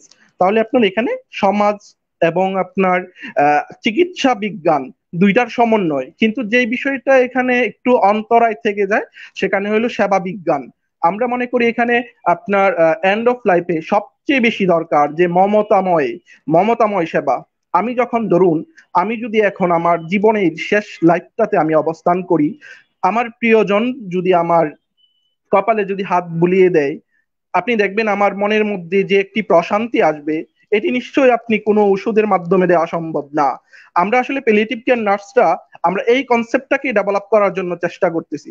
আপনি দেখবেন আপনার আপনার বর্তমানে বিশ্বের মধ্যে যেই কথাটি সবচেয়ে বেশি আলোচিত সেটি হলো কম্প্যাশনেট ওয়ার্ল্ড, মানে একটি মমতাময় বিশ্ব, যেখানে আপনি যেখানে সমাজের মানুষ আপনার দায়িত্ব নিবে, চিকিৎসকরা আপনার চিকিৎসকের রুলস গুলো আপনার বাস্তবায়ন করবে, নার্স গুলা তাদের আপনার পদক্ষেপ গুলা যথাযথ বাস্তবায়ন করবে। এর মাধ্যমে আমরা একটি কম্প্যাশনেট সিটি আপনার যেটা আমরা বাস্তবায়ন, প্রফেসর নিজামুদ্দিন আহমেদ স্যার আপনার এই কনসেপ্টটা বাংলাদেশে ডেভেলপ করার জন্য আপনার যথেষ্ট অগ্রগণী ভূমিকা পালন করতেছেন।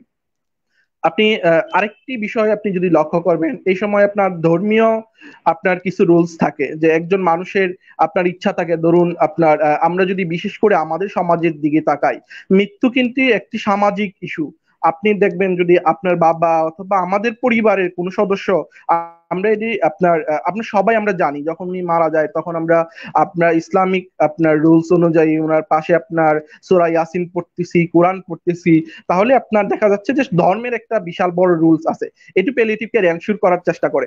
আপনার অন্য যে আপনার স্পেশাল নার্সিং কেয়ার গুলো আছে এবং তার সাথে ইথিক্যাল, রিলিজিয়ান্স এবং স্পিরিচুয়ালিটি, এক একজনের স্পিরিচুয়ালিটি এক এক ধরনের হতে পারে। কেউ হয়তো বা আপনার ধরেন তিনি আপনার সৃষ্টিকর্তাকে বিশ্বাস করেন না, তাহলে কি আমরা বলবো যে উনার স্পিরিচুয়ালিটি নাই? অবশ্যই উনার স্পিরিচুয়ালিটি আছে আপনার। তাহলে আপনি দেখবেন যে আপনার লাইলাপু এটা মেনশন করে গেছেন যে আপনার যখন আমরা আপনার আপন মানুষটিকে উনার কাছে নিয়ে আসতেছি, আমরা আপনার দেখেছি, লক্ষ্য করেছি যে আপনার উনার ছেলে অথবা মেয়ে অথবা স্বামীকে সাথে নিয়ে আসার সাথে সাথে চোখ দিয়ে গড়গড় করে পানি পড়তেছে। তার মানে এই যে একটা আপনার অনুভূতি তৈরি হয়েছে, এটা তো আসলে আপনার একটা বিশাল ইস্যু। তারপরে আপনার ফ্যামিলিকে আমরা তথ্যগুলা দিব, যে সঠিক তথ্যগুলা, যে বর্তমান আপনার বাবা অথবা আপনার প্রিয় মানুষটির অবস্থানটা এরকম, আপনার এখন উনি খারাপের দিকে যাচ্ছেন, এটা আমরা এনশিওর করব এবং নিশ্চিত করব। এই জায়গাটাই আপনার সবচেয়ে বড় রুল হলো প্যালিয়েটিভ কেয়ার নার্সের। আপনার অন্য সব জায়গায় আমাদের বাংলাদেশে আপনি চিকিৎসা ব্যবস্থায় আমরা আসলে বিশেষ করে নার্সিং এর, আমি যদি আপনার ছোট্ট করে বলি যে অনেক আপনার আমাদের সোশ্যাল মিসকনসেপ্ট আছে। তার একটা কারণ হইলো যে আমরা আপনার পেশেন্টকে সঠিক ইনফরমেশনটা, যে আমরা যদি বলতে পারি যে আপনার পেশেন্টটা আপনার খারাপের দিকে যাচ্ছে, এই কথাটা যদি আমরা ওনাকে নিশ্চিত করতে পারি, হয়তো বা প্রথম অবস্থা আমিও মেনে নিব না, আমার বাবা আমার মা অথবা আমি যদি খারাপের দিকে যাই, আমার সন্তান তো এটি মেনে নিতে চাইবে না, বলবে আপনাদের কোথাও হয়তো বা ভুল আছে বা আপনি ভুল করতেছেন, আমি এগুলো মানি না, আপনি আবার পরীক্ষা করুন। কিন্তু এটা আমরা যখন ওনাকে আবার আমরা ধীরে ধীরে ওনাকে এনশিওর করতে থাকবো, তখন একটা সময় উনি এটি মেনে নিবেন। এই যে এটি স্পেশালিটি, আপনার বিষয়গুলো যখন আমরা হ্যান্ডেল করব এবং টেক কেয়ার করবো, তখন আপনি দেখবেন যে আপনার সামাজিক ভাবেই আপনার নার্সদের আপনার যে মর্যাদা এবং আপনার ওয়ার্ল্ড কনসেপ্ট অনুযায়ী আপনি আরেকটি লক্ষ্য করবেন যে আমি বিশেষ করে একটু ইসলামিক কনসেপ্টটা নিয়ে আসতেছি, যেহেতু বাংলাদেশ 90% মুসলিম দেশ। আপনি যদি লক্ষ্য করেন অন্য ধর্মাবলম্বী যারা আছেন, আপনার বিশেষ করে হিন্দু, খ্রিস্টানিটি, আপনার মিশনারি যে আপনার সেবার কথা যদি আপনি চিন্তা করেন, কিন্তু আপনার ইসলাম কিন্তু আপনার আজ থেকে আপনার 14.5 বছর পূর্বেই আপনার যে আপনার মমতাময়, আপনি যদি বুড়িমার গল্পটি আপনি জানেন, রাসূল সাল্লাল্লাহু আলাইহি ওয়াসাল্লাম আপনার একদিকে যাচ্ছেন, তখন উনার রাস্তায় কাঁটা দিতেন। ঠিক আপনার একদিন যখন দেখলেন কাঁটা দেন নাই, তখন কিন্তু উনি উনার বাড়িতে যায় আপনার খোঁজ নিলেন এবং উনাকে আপনার দেখলেন, আপনার ওনার সার্ভিস দিলেন। তার মানে আপনার যে আমরা আপনার এখন পেশেন্ট সেন্টার কেয়ার আপনার ওয়ার্ল্ড আপনার যেটা আমরা বলতেছি, এটা কিন্তু আপনার 1400 বছর পূর্বেই আপনার আলোচিত ছিল। আমরা এগুলাকে আপনার হাইলাইট করতেছি না। আমার মনে হয় এই যে এই স্পেশালিটি গুলাই আপনার সবচেয়ে বেশি গুরুত্বপূর্ণ issue. Thank you Monir sir. Thank you Abdullah Mamun, আপনাকে হয়তো আমরা আবার কথা বলবো আপনার সঙ্গে। আমরা একটু লাইলাতুল ফেরদৌস ওনার সঙ্গে আরেকটি বিষয়ে কথা বলবো। যে লাইলাতুল ফেরদৌস ম্যাডাম, নিশ্চয়ই শুনতে পাচ্ছেন আমাকে? জি জি, আমরা এখন আপনার কাছে জানতে চাচ্ছি বর্তমানে বাংলাদেশে কোন কোন হাসপাতালে বা স্বাস্থ্য প্রতিষ্ঠান ও সেটিং এ প্যালিয়েটিভ কেয়ার আপনারা বর্তমানে চালু রয়েছে, কোন কোন হসপিটাল, গভর্নমেন্ট আর নন গভর্নমেন্ট, আর কোন কোন সেটিং, হোম সেটিং হতে পারে, অথবা আরো কোথাও কোথাও আমাদের যে বা কোন ফাউন্ডেশনের আন্ডারে প্যালিয়েটিভ কেয়ার নার্সিং চালু রয়েছে সে বিষয়ে জানতে চাচ্ছি আপনার কাছে। বিশ্ব স্বাস্থ্য সংস্থার গাইডলাইন অনুযায়ী যদি আমি বলতে যাই, যে বিশ্ব স্বাস্থ্য সংস্থা বলেছে প্যালিয়েটিভ কেয়ার কয়েকটা সেটিং এ থাকতে পারে। যেমন এটা ইনস্টিটিউশনাল বেসড থাকতে পারে কোনো ইনডোর একটা হসপিটালে, কিংবা এটা হোম কেয়ার কোনো সেটিং এ থাকতে পারে, এটা থাকতে পারে কমিউনিটি বেসড কোনো সেটিং এ। বিশ্ব স্বাস্থ্য সংস্থার গাইডলাইন এভাবেই বলা আছে। তো আমাদের বাংলাদেশে কিন্তু এই তিনটা সেটিংস এ আমাদের চালু আছে, কিন্তু খুবই অল্প পরিসরে। যেমন রওশন আপা বলে গেলেন, উনি যখন ইতিহাস সম্পর্কে বলছিলেন তখন, যে বিএসএমএমইউ তে একটা জায়গায় যে প্রফেসর নিজামুদ্দিন আহমেদ স্যার, উনি উনার ঐকান্তিক চেষ্টায় এটা বিএসএমএমইউ তে শুরু হয়, এবং কি বর্তমানে বিএসএমএমইউ তে হচ্ছে আপনার 18টা বেড, পুরুষ 18টা বেড, মহিলা 18টা বেড ডিপার্টমেন্ট অফ প্যালিয়েটিভ মেডিসিনে, এবং কি 3টা চিলড্রেনদের জন্য 3টা বেড এটা আলাদা করা আছে। এখানে স্পেশালাইজড প্যালিয়েটিভ কেয়ার সেবাটা প্রদান করা হয়। এবং বিএসএমএমইউ তে আপনার 2টা কমিউনিটি ভিত্তিক 2টা প্রকল্প আছে, একটি হচ্ছে করাইল বস্তিতে এবং কি আরেকটি হচ্ছে নারায়ণগঞ্জ সিটি কর্পোরেশনে। তো এই দুটাতে আপনার কমিউনিটি ভিত্তিক যে প্যালিয়েটিভ কেয়ার সেবা দেওয়া হয়, সেখানে কমিউনিটি ভলান্টিয়াররা কাজ করেন। সেখানে প্যালিয়েটিভ কেয়ার অ্যাসিস্ট্যান্টদের 6 মাসের একটা ট্রেনিং দেওয়া হয়েছে। সেখানে তারা কমিউনিটি হেলথ ওয়ার্কার হিসেবে কাজ করেন। সেখানে নার্স ভিজিট হয়, সেখানে ডক্টর ভিজিট হয়, সেখানে আপনার কোঅর্ডিনেটররা কাজ করেন, সাইকোলজিস্টরা কাজ করেন, ফিজিওথেরাপিস্টরা কাজ করেন। এভাবে এই 2টা প্রকল্প চলছে। এবং কি বিএসএমএমইউর আন্ডারে আরেকটা প্রকল্প চলছে, যে হোম কেয়ার প্রজেক্ট। আমাদের বিএসএমইউ তে যে আপনার রোগীগুলো, যে আমাদের রেজিস্টারকৃত পেশেন্ট আমাদের আওতাভুক্ত হয়, তাদেরকে আপনার ঢাকা শহরের ভিতরে 20 কিলোমিটারের মধ্যে তাদের বাসায় এই হোম কেয়ার সার্ভিসটা প্রদান করা হয়। তাদের বাসায় গিয়ে, এবং কি প্রয়োজন হলে ডক্টর যান, নার্স যান, প্যালিয়েটিভ কেয়ার অ্যাসিস্ট্যান্ট যারা আছেন, কমিউনিটি হেলথ ওয়ার্কার, তাদের মাধ্যমে মানে রোগীর যে নিড সেই অনুযায়ী রোগীর বাসায় হোম কেয়ার প্রদান করা হয়, এবং কি এটা বিনামূল্যে। তারপর আমরা যদি বলি যে ঢাকা মেডিকেল কলেজে একটা ইউনিট আছে প্যালিয়েটিভ কেয়ারের, ওখানে কিছু বেড আছে, গভর্নমেন্ট হসপিটালে চালু আছে, এবং কি ক্যান্সার হসপিটালে ডে কেয়ার ইউনিট আছে। প্রাইভেট অর্গানাইজেশনের মধ্যে আপনার আমি যদি বলি যে ডেল্টা মেডিকেল হসপিটালের কথা, এবং কি ওখানে প্যালিয়েটিভ কেয়ারের কিছু বেড নির্দিষ্ট করা আছে, ওখানে চালু আছে ভালোভাবেই। হোম কেয়ার প্রদান করে আরেকটা অর্গানাইজেশন হসপিস বাংলাদেশ। হসপিস বাংলাদেশের কথা না বললেই নয়, কারণ এই অর্গানাইজেশনটি ঢাকা শহরের মধ্যে পেশেন্টদেরকে বেশ ভালোভাবেই ওনারা হোম কেয়ার দিয়ে আসছেন। এবং কি আশিক ফাউন্ডেশনের কথা যদি আমি বলি, যে আশিক ফাউন্ডেশন একটা ফাউন্ডেশন আছে, ওখানে প্যালিয়েটিভ কেয়ার দেওয়া হয়। ইউনাইটেড হসপিটালে কনসালটেন্সির মাধ্যমে একজন ম্যাডাম বসেন, ওখানে প্যালিয়েটিভ কেয়ার সেবা দিয়ে থাকেন। খসিউদ্দিন খান রিসার্চ ফাউন্ডেশন আছে, ওনারা রোহিঙ্গা ক্যাম্পে প্যালিয়েটিভ কেয়ার প্রদান করে থাকেন, কক্সবাজারে যেটি অবস্থিত সেখানে। তো এই মোটামুটি প্যালিয়েটিভ কেয়ার নিয়ে যারা কাজ করছেন। জি লাইলাতুল ফেরদৌস, আরেকটা বিষয়, আপনারা যারা প্যালিয়েটিভ কেয়ার কাজ করতেছেন, বর্তমানে কাজ করছেন, তারা বিভিন্ন সেটিং এ, হসপিটাল সেটিং বা হোম সেটিং বা যারা ফাউন্ডেশন রয়েছে, সেসব জায়গাতে কেয়ারটা আপনারা কিভাবে প্রোভাইড বা সার্ভিসটা কিভাবে ডেলিভারি করছেন আপনারা? আসলে আমাদের জন্য যে ইনস্টিটিউশনাল বেসড সেটিং, এটা আমরা সবসময় আমরা দিয়ে থাকি, এবং কি আমরা এটাতেই অভ্যস্ত যে হসপিটালে পেশেন্ট আসবেন এবং কি হচ্ছে তারা সেবা নিয়ে যাবেন। কিন্তু অনেক বড় একটা অংশ আমাদের দেশের যারা কিনা এই সেবাটা থেকে বঞ্চিত হন, যারা কমিউনিটিতে আছেন, তারা অনেক সময় এই হসপিটাল পর্যন্ত আসেন না। আর এমনিতে যেহেতু প্যালিয়েটিভ কেয়ার কথাটাই আমাদের ডক্টর নার্সদের মধ্যে অনেকেই এই বিষয়টা সম্পর্কে অবগত না, যার কারণে আমরা অনেক সময় রেফার করতে পারি না যে এখানে প্যালিয়েটিভ কেয়ার সার্ভিস আছে, কিংবা আমার নিজেরও একজন আত্মীয় থাকলে হয়তো বা আমি জানি না যে ওখানে এই সার্ভিসটা আমি পাবো, আমার রোগীটার হয়তো বা একটু কষ্ট কিংবা ভোগান্তি কমাতে সক্ষম হবে। তো এর জন্য সমাজের একটা বড় অংশ যেহেতু গ্রামে থাকেন এবং কি অনেকেই বাসায় থাকতে চান, এই হোম কেয়ার এবং কি কমিউনিটি ভিত্তিক প্যালিয়েটিভ সেবাটা খুব গুরুত্বপূর্ণ। কমিউনিটিতে একটা জিনিস, একটা যেটা ইম্পর্টেন্ট জিনিস হচ্ছে যে ওখানে কমিউনিটির মতো হয়ে সেবা দিতে হয়। ওখানে আমাদের মূলত কমিউনিটি হেলথ ওয়ার্কাররাই ওখানে সেবা দেন, ওরা ডেইলি ভিজিটে ওনারা যান এবং কি পেশেন্টদের সাথে কথা বলেন, কি সমস্যা আইডেন্টিফাই করার চেষ্টা করেন। প্রতি সপ্তাহে ডক্টর ভিজিট হয়, কমিউনিটির রোগী দেখেন, কমিউনিটির অন্যান্য কোনো সমস্যার সমাধান করার চেষ্টা করেন, প্রয়োজনে রোগীদের বাসায় ভিজিট করেন, নার্সরাও প্রতি সপ্তাহে একবার করে ভিজিট করেন। মূলত কমিউনিটি হেলথ ওয়ার্কারদের দিয়েই ওটা পরিচালিত করা হয় এবং কি ওখানে অন্যান্য যাদের যাদের প্রয়োজন হয় তারা তারা ওখানে ভিজিট দিয়ে থাকেন। জি লাইলাতুল বিষয়টা ফেরদৌস, যদি আরেকটু জি আপনার সঙ্গে আমি আরেকটু বিষয় নিয়ে আলোচনা করছি যে আমাদের বাংলাদেশে যারা নার্স রয়েছেন তারা যদি প্যালিয়েটিভ কেয়ারে নার্সিং এ আগ্রহ হতে চান, তারা প্যালিয়েটিভ কেয়ার নার্স হতে চায়, তাহলে তাদেরকে কিভাবে প্রশিক্ষিত করে দক্ষ করা যেতে পারে এবং বাংলাদেশে কোন কোন প্রতিষ্ঠানে বর্তমানে প্যালিয়েটিভ কেয়ার নার্সিং সম্পর্কে ট্রেনিং দেওয়া হয়? আচ্ছা, ধন্যবাদ একটা গুরুত্বপূর্ণ প্রশ্ন করার জন্য আমাকে। আম, বাংলাদেশে Bangabandhu Sheikh Mujib medical university department of palliative মেডিসিনে নার্সদের জন্য 6 weeks basic certificate course in palliative nursing, এই কোর্সটি চলমান আছে এবং কি বছরে 2বার করে এই কোর্সটি করা হয়। বছরে 2বার হয়, দুইবার হওয়ার কারণে এটা এবং কি প্রতি ব্যাচে আপনার 10 জন করে নার্স এখানে আপনার অ্যাপ্লাই করতে পারবেন। তো এখানে এটা হয়। আবার ডিপার্টমেন্ট অফ প্যালিয়েটিভ মেডিসিনে আরেকটা কোর্স আছে আপনার 3 days course, 3 days introductory course. এটা সবাই করতে পারবেন, নার্স, ডক্টর কিংবা যে কোনো হেলথ প্রফেশনাল যারা আছেন সবার জন্যই। নার্সদের জন্য আমাদের বাংলাদেশে এই দুটোই। আরেকটা অর্গানাইজেশন আছে, রুমানা ম্যাডাম যেখান থেকে বিলং করেন, যে আয়াত নার্সিং কলেজ, সেখানে আপনার and of life care nursing consortium, ওখানে 5 ডেজ এর একটা আপনার ট্রেনিং প্রোগ্রাম আছে।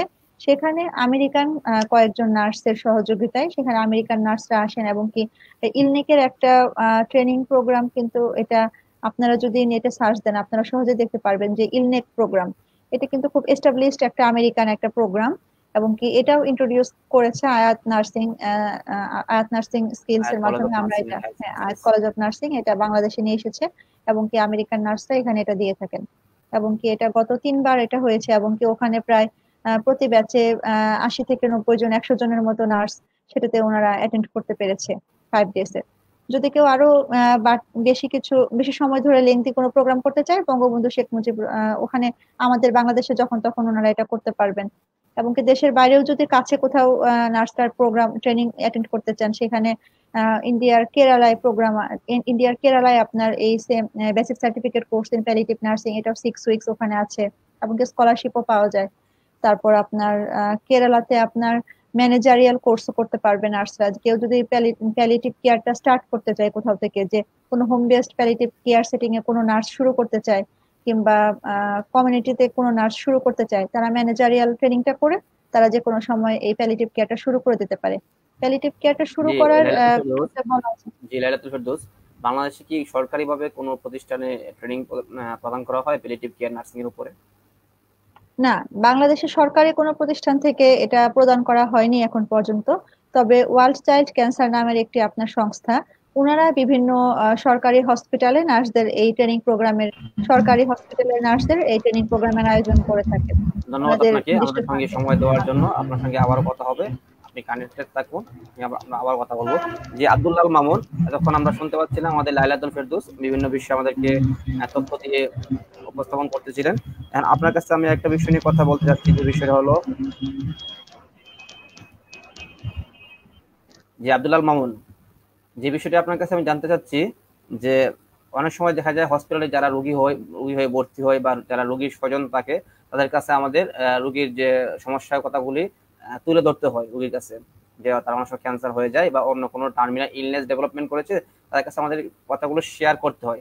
তো আপনার কাছে জানতে চাচ্ছি, আমরা যখন রোগী বা রোগীর লোকের সঙ্গে একটা ব্যাড নিউজ বা আমরা দুঃসংবাদ বলি বা একটা ক্যান্সারের কথা শেয়ার করব, তখন আমরা কিভাবে তাদের সঙ্গে শেয়ার করব, তাদের আসলে আমরা কি প্যাটার্নটা ইউজ করতে পারি। যদি আমি ইংরেজিতে এক কথায় বলি, how to spread or share bad news with patient or patient relatives. জি, থ্যাংক ইউ মনি সাহেব। আপনার এক্ষেত্রে আপনার প্রথম যেটি গুরুত্বপূর্ণ ইস্যু হলো যে আমি যে আপনার ব্রেকিং ব্যাড নিউজটা দিব, সেটি আপনার আগে আমার আপনার যাকে দিব, আমি পেশেন্ট হতে পারে অথবা ওনার ফ্যামিলি মেম্বার অথবা অ্যাটেন্ডেন্স যে কেউ হতে পারে।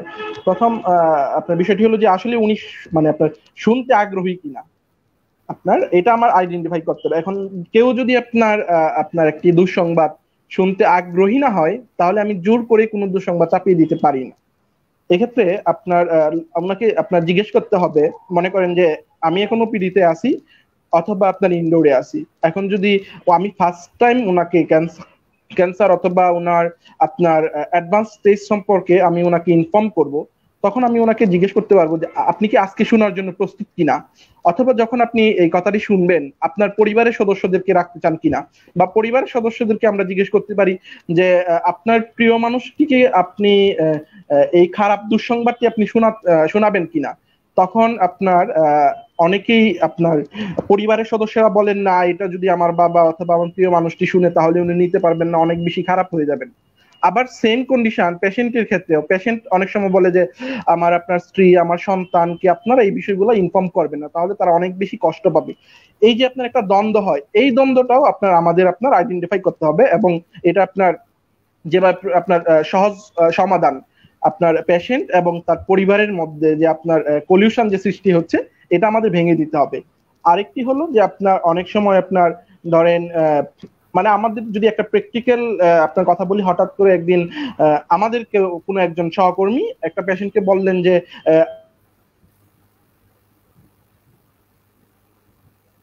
আপনার তো সরি, তখন আপনার উনি কিন্তু আমরা আপনার কেউ একজন ওনার আপনার আপনার নার্সিং কেয়ার দিয়ে আসছি, তখন কিন্তু উনি আমাদের সাথে হাসছেন, কথা বলছেন, ওনার অ্যাটিটিউডটা অ্যাপিয়ারেন্সটা একটু নর্মাল ছিল, একটু আপনার ফিজিক্যালি একটু মনে হচ্ছিল যে একটু ভালো, মানে মেন্টালি উনি একটু স্যাটিসফাই আমাদের সার্ভিসের দিক থেকে। তখন যখন আমাদেরই একজন সহকর্মী যখন বলে ফেললেন আপনার তো ক্যান্সার হয়েছে, আপনি তো আর বাঁচবেন না, উনাকে আপনার at the end off day আমরা ওনাকে তখন ওনার মুখে হাসি দেখি নাই। মানে এই যে আপনার এই ইস্যুটা, এখন যদি আমি ওনাকে আপনার আগে জিজ্ঞেস করে নিতাম যে আপনি আসলে শুনবেন কিনা, তখন কিন্তু ওনার যে আপনার মেন্টাল আপনার স্যাটিসফ্যাকশনের জায়গাটা কিন্তু ঠিক থাকতো। আপনার এই ধরনের সমস্যা সৃষ্টি হয়। আরেকটা হলো যে আমরা কথা বলার সময় অবশ্যই আমরা মিথ্যা আশ্বাস দিব না যে আপনি ভালো হয়ে যাবেন, আপনার এখান থেকে আপনাকে আপনার সুস্থ করে বাড়ি নিয়ে যাব। এই যে এই ধরনের একটা মিসকন্ডাক্ট অথবা মিথ্যা আশ্বাস দেওয়া, এটি আপনার সবচেয়ে বেশি আপনার লক্ষ্য রাখতে হবে যেন আমরা পেশেন্টকে আপনার মিথ্যা আশ্বাস না দিই। এক্ষেত্রে আপনার তিনটি বিষয়, মানে আমরা ওপেন কথা বলবো, যা বলবো সত্য বলবো, এবং আপনার সেটা আপনার কোনো মিথ্যা আশ্বাস দিব না। এই তিনটি বিষয় লক্ষ্য রাখতে হবে। এবং আমরা যখন ব্রেকিং ব্যাড নিউজ করতে যাব, তখন আমার লেভেলটা এবং যাদেরকে করতেছি প্রত্যেকের লেভেলটা সেম হবে।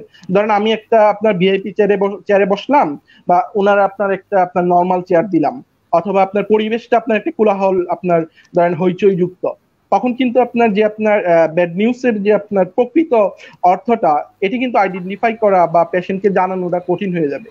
তাই প্রথম আরেকটি বিষয় আপনার লক্ষ্য রাখতে হবে যে পেশেন্টের সমস্ত ইনফরমেশন আমি আসলে জানি কিনা ভালোভাবে।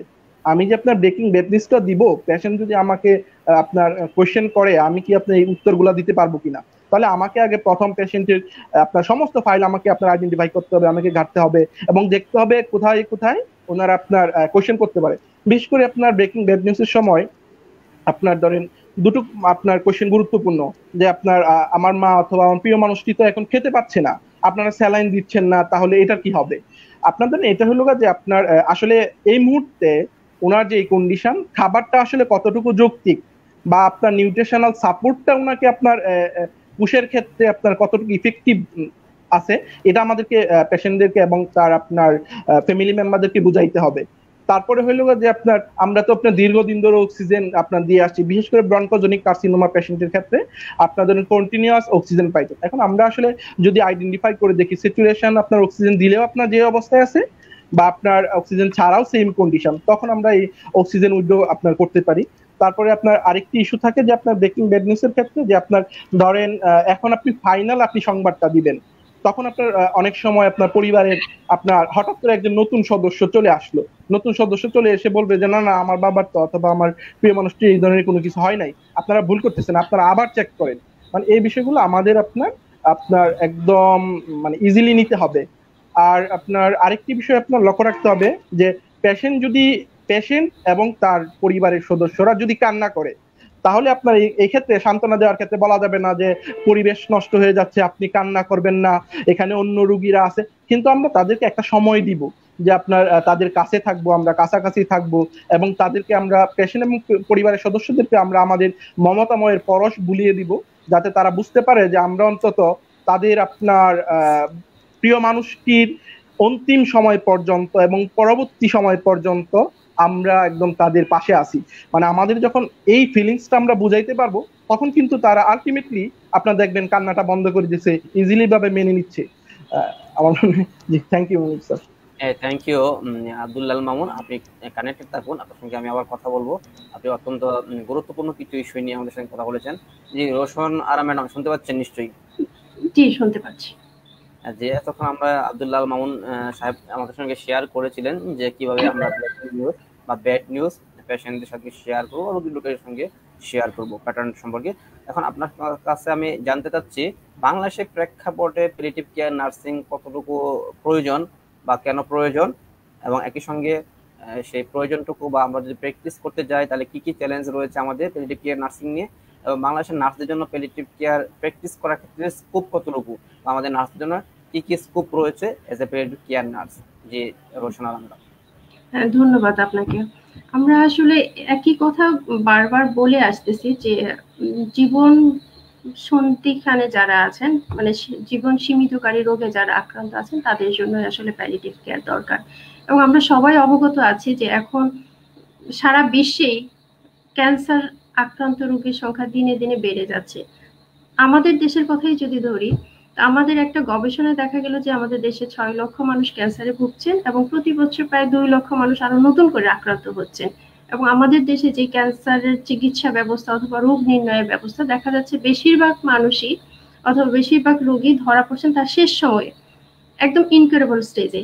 তার মানে এই প্রত্যেকটা পেশেন্টের জন্যই আসলে প্যালিয়েটিভ কেয়ার দরকার, তার কিউরেটিভ চিকিৎসার পাশাপাশি প্যালিয়েটিভ কেয়ার দরকার। এছাড়াও আমাদের গড় আয়ু বাড়ছে, প্রবীণ জনগোষ্ঠী বাড়ছেন, এবং নিরাময় অযোগ্য বা নন কমিউনিকেবল ডিজিজের সংখ্যাও বাড়ছে, প্রতিনিয়তই বাড়ছেন। সুতরাং এই মানুষগুলোর জীবনের গুণগত মান বৃদ্ধি করতে যদি চাই, শান্তিপূর্ণ মৃত্যুতে সহযোগিতা করতে চাই, তাহলে প্যালিয়েটিভ কেয়ারের বিকল্প নাই। চ্যালেঞ্জগুলো বলতে আসলে অনেকগুলো চ্যালেঞ্জ, এক অর্থে বলা যায় অনেকগুলো চ্যালেঞ্জ। সেটা কি, যে চিকিৎসা বিজ্ঞান অথবা নার্সিং, আমরা যখন বেসিক নার্সিং পড়াশোনা করি, ডিপ্লোমা অথবা বেসিক শব্দটা সম্ভবত অনেকেই আমরা শুনি নাই, আমাদের তেমন কোনো কন্টেন্ট নেই আমাদের বেসিক পড়াশোনায়। সুতরাং এটা আমাদের জন্য নতুন সংযোজন এই সাবজেক্টটা। আরেকটা বড় সমস্যা সেটা হলো কমিউনিকেশনের দক্ষতা নাই। আপনি শুনেছেন যে আমরা শারীরিক সমস্যার কথা বলছি, মানসিক, সামাজিক, আত্মিক। আপনি সহজে একজন মানুষের শারীরিক কষ্টের কথাগুলো জেনে নিতে পারবেন, কিন্তু মানসিক সমস্যা, সামাজিক সমস্যা, আত্মিক সমস্যা সহজেই কিন্তু আপনার সাথে শেয়ার করবে না। আপনাকে সেই দক্ষতা এবং সেই পরিবেশ তৈরি করে নিতে হবে। আমার মনে পড়ে আমি 2005 বা 2006 এর দিকে ক্যান্সার হসপিটালে গিয়েছিলাম। তখন একটা পেশেন্টের সাথে আমার কথা হয়। পেশেন্ট বলতে 17 বছর একটা ছেলে, অস্টিওসার্কোমা ছিল। সে তার মায়ের সাথে হসপিটাল থেকে ছুটি হয়ে যায়, বাড়িতে যাচ্ছিল, মানিকগঞ্জ থেকে আসা ছেলেটা বাড়ি যাচ্ছিল। যাওয়ার পথে সে একটা শব্দ উচ্চারণ করলো, সেটা হলো যে আমার কি কপাল, আসার সময় 2টো স্যান্ডেল পরে আসলাম, এখন যাচ্ছি একটা স্যান্ডেল পরে। আমি চট করেই তার দিকে তাকালাম। তখন দেখলাম যে ও ক্রেস্ট ভর করে দাঁড়িয়ে আছে, ওর হাতে একটা ব্যাগ আছে, কিন্তু সেই ব্যাগে ও স্যান্ডেলটা রাখে নাই। হাতের মধ্যে একটা স্যান্ডেল এবং ক্রেস্ট ভর করে যাচ্ছে। ওর অর্থ হলো, ওর কথার অর্থটা এটাই ছিল যে আসার সময় ওর 2টো পা ছিল, হসপিটালে যখন আসলো তখন ওর ক্যান্সার ধরা পড়লো এবং চিকিৎসার সুবিধার্থে তার একটা পা কেটে ফেলতে হলো। কিন্তু ও সেই স্মৃতিটা ভুলতে পারে নাই। ও কি করলো, ও সেই স্যান্ডেলটাকে হাতে নিয়ে যাচ্ছে এবং এই আবেগটা প্রকাশ করলো এইভাবে। তাহলে আমাদের এখানে কমিউনিকেশনের জন্যই আসলে হয়তো বা ওর এই যে ভিতরের যে কষ্ট বা আক্ষেপ, সেটা বের করে নিয়ে আসা হয়তো বা সম্ভব। এরকম অনেক অনেক আমরা যারা প্যালিয়েটিভ কেয়ারের সাথে কাজ করি, ডেথ বা ডাইং নিয়ে কাজ করি, তাদের অনেক ধরনের স্মৃতি, অনেক ধরনের ঘটনা আছে, অনেক ধরনের অভিজ্ঞতা আছে। তো এই এই ব্যাপারগুলো আসলে প্যালিয়েটিভ কেয়ারে কাজ করলে মানে এই ব্যাপারগুলোর সাথে আসলে মিশে যাওয়া লাগে। এই জন্য কমিউনিকেশনে খুব ভালো দক্ষ হতে হবে। আরেকটা যেটা আমাদের মামুন বলতেছিলেন, খুব সুন্দরভাবেই বলতেছিলেন যে ব্রেকিং ব্যাড নিউজের অনেকগুলো স্টেপ আছে, হুট করে আমরা বলতে পারবো না আর কিছু করার নেই। প্যালিয়েটিভ কেয়ার কখনোই বলে না যে আর কিছু করার নেই, শেষ সময় পর্যন্ত কিছু না কিছু করার আছে। হয়তো ওই যে আমি বলছিলাম যে হয়তো আমি রোগটার জন্য কিছু করতে পারবো না, রোগের জন্য যে কষ্টগুলো তার জন্য তো কিছু করতে পারবো, শেষ সময় তো পাশে বসে থাকতে পারবো, কথাগুলো তো শুনতে পারবো, সেটাই অনেক কিছু, যেটা অন্য কোনো সেবায় হয়তো বা অন্য কোনো চিকিৎসা বিজ্ঞানের সাথে এইভাবে বলা নাই, যেটা প্যালিয়েটিভ কেয়ারে বলা আছে। সেই জন্য এগুলো আসলে আমাদের কাজ করতে গেলে আমাদের চ্যালেঞ্জ। কখনো কখনো কাজের পরিবেশ অথবা সুযোগ সুবিধার অভাব, অথবা যে কথা বলছিলাম যে মৃত্যু নিয়ে কিন্তু আমরা কথা বলতে চাই না, মৃত্যুকে আমরা ভয় পাই। আমাদের সামাজিক ভাবে যদি আমরা কখনো মানে নিজেদের আত্মীয় স্বজনের সামনেও বলি যে আমি মরে যাচ্ছি, তখন মানুষ কি বলে, খারাপ কথা বলিস না, মানে মৃত্যুটা একটা খারাপ কথা, এটাকে অ্যাভয়েড করে চলা ভালো। কিন্তু আমরা যারা প্যালিয়েটিভ কেয়ারে কাজ করি সারাক্ষণ কিন্তু এই কথাটা নিয়েই কাজ করতে হয়।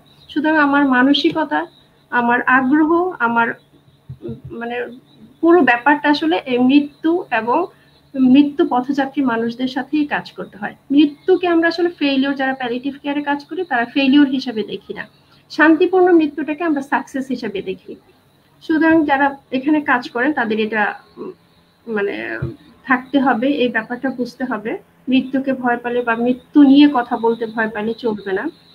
আমরা প্যালিয়েটিভ কেয়ারে যারা কাজ করি তাদের কিছু কিছু সমস্যা হয়, যেমন সেবা উপকরণগুলোর মানে কি বলবো সংকট আছে। যেমন পেইন নির্ণায়ক স্কেল ব্যবহার করতে হয়, ব্যথার মাত্রা, এটা অল্প না মধ্যম ব্যথা না খুব বেশি ব্যথা, সেটার জন্য একটা স্কেল আছে, এটা সব জায়গায় অ্যাভেলেবেল না। রোগীদের হিস্ট্রি শিট, অনেকগুলো সেন্টারের কথা লাইলা বলেছেন, কিন্তু সব জায়গায় সঠিকভাবে সেই হিস্ট্রি শিটটা নেই, সকল তথ্য শারীরিক, সামাজিক, মানসিক তথ্যগুলোকে উঠে আনার মতো ব্যবস্থা নেই। লিম্ফিডিমার শব্দটা আমরা উচ্চারণ করেছি, এটা ব্যবস্থাপনার জন্য কিছু কিটস লাগে, সেগুলোর অ্যাভেলেবিলিটি নেই। এবং আমরা যারা কাজ করি তারা শুনেছেন আপনি যে হোম কেয়ারে যেতে হয়, সেই হোম কেয়ারের প্রচলন কিন্তু আমাদের দেশ, আমাদের সমাজ এখনো ওইভাবে একসেপ্ট করে না। এবং হোম কেয়ারের জন্য যে ফ্যাসিলিটিস, যানবাহন বা অন্যান্য ফ্যাসিলিটিস, সেটার একটা ঘাটতি আছে। প্যালিয়েটিভ কেয়ারে যেহেতু কাজ করি সেখানে একটা ইনসেন্টিভ যদি বা একটা সম্মাননা বা কিছু থাকার ব্যবস্থা হতো তাহলে হয়তো অনেকেই আগ্রহ প্রকাশ করতেন, সেটা একটা ব্যাপার। লাইলা বলে গেছেন যে সরকারিভাবে অথবা বেসরকারিভাবে যতগুলো প্রতিষ্ঠানে আছে তার বেশিরভাগই শহর কেন্দ্রিক, গ্রামে কিন্তু প্যালিয়েটিভ কেয়ার অথবা উপশহরগুলোতে প্যালিয়েটিভ কেয়ার ওরকম ভালো ব্যবস্থা নেই। সেই মানুষগুলো তো ওখানে বঞ্চিত হচ্ছে, রোগীরা বঞ্চিত হচ্ছে, অথবা যারা কাজ করছেন স্বাস্থ্যকর্মী তারা কিন্তু ওখানে কাজ করার সুযোগ পাচ্ছেন না বা এক্সপিরিয়েন্সটা নিতে পারছেন না। মরফিন নিয়ে কথা বলেছেন লায়লা, যে এটা প্রেসক্রিপশনে যেমন ভ্রান্ত ধারণা আছে, এটা প্রয়োগে আমরা যারা নার্স আছি তাদের জ্ঞান বা দক্ষতা কম আছে বিধায় আমরা প্রয়োগে অনীহা প্রকাশ করি অনেক সময়। আরেকটা হলো যে যেহেতু আমরা মানে ডেথ এন্ড ডাইং নিয়ে কাজ করি, সুতরাং আমাদের অনেক কষ্ট আমাদের মধ্যে থেকে যায়। আমরা অনেক সময় অনেক ঘটনা, অনেক মৃত্যুকে মেনে নিতে পারি না, নিজের পরিবারে বা প্রিয়জনের সাথে মিলিয়ে ফেলি, মানসিকভাবে আত্মিকভাবে আমরা খুব ভেঙে পড়ি কখনো কখনো, এবং সেই জায়গা থেকে বের হয়ে আসতে পারি না বিধায় আমাদের ব্যক্তি জীবনে অথবা পারিবারিক জীবনে অথবা পেশাগত জীবনে খুব প্রভাব ফেলে। এটা একটা বড়, জি এটা একটা বড় সমস্যা। স্কোপগুলো যদি জি জি আমরা স্কোপগুলো নিয়ে আলোচনা করব। হ্যাঁ জি, স্কোপগুলো আমরা অলরেডি বুঝে গেছি যে অনেক প্রশিক্ষণের ব্যবস্থা আছে, অনেক জায়গায় কাজ করার সুযোগ আছে। আমরা বলেছি যে ক্লিনিকে কাজ করা যাবে, হসপিটালে কাজ করা যাবে, বাসায় কাজ করা যাবে, কমিউনিটিতে কাজ করা যাবে, এনজিওতে কাজ করা যাবে, সেটা একটা ব্যাপার। এছাড়া বড় ব্যাপার যেহেতু আমরা মৃত্যু নিয়ে কথা বলছি, প্যালিয়েটিভ কেয়ার মৃত্যু নিয়ে পড়াশোনা বা কথা বলা হয়, তার মানে মৃত্যুটা একটা স্বাভাবিক, প্রাকৃতিক এবং অবশ্যম্ভাব্য ঘটনা। সুতরাং আমাদের প্রত্যেকেরই ব্যক্তিগত জীবনে, পারিবারিক জীবনে বা পেশাগত জীবনে প্যালিয়েটিভ কেয়ার থেকে অর্জিত যে জ্ঞানটা সেটা কাজে লাগবেই। এবং আমাদের দেশের বললাম যে অনেকগুলো রোগ যেগুলোর জন্য প্যালিয়েটিভ কেয়ার দরকার, সেগুলোর সংখ্যা বাড়ছে, সুতরাং আমরা দেশে বিদেশে বিভিন্ন জায়গায় কাজ করতে পারবো, সেটা একটা সুবিধা। এছাড়া ট্রেনিং এর কথা বলছে ডক্টর মেগান ডোহার্টি, আমাদের একটা বাংলাদেশে ট্রেনিং এর ব্যবস্থা করেন ওয়ার্ল্ড চাইল্ড ক্যান্সারের হয়ে। সেখানে নার্সদেরকে ফাউন্ডেশন ট্রেনিং করানো হয় এবং যারা ওখানে ভালো করে তাদেরকে টট প্রোগ্রাম করা হয়, এবং টট প্রোগ্রামে যারা ভালো করে তারা ট্রেনার হিসেবে কাজ করার সুযোগ পায়। আমি লাইলা সহ আমাদের একটা 4 জনের একটা টিম আছে, যেখানে আমরা প্রায় 300 নার্সকে অলরেডি প্রশিক্ষণ করেছি এবং সেখান থেকে বোধহয় 30 থেকে 40 জন টট প্রোগ্রাম করেছেন। এই ট্রেনিং প্রোগ্রামটা প্রত্যেকটা রেজিস্টার্ড নার্স বাংলাদেশে করার সুযোগ আছে।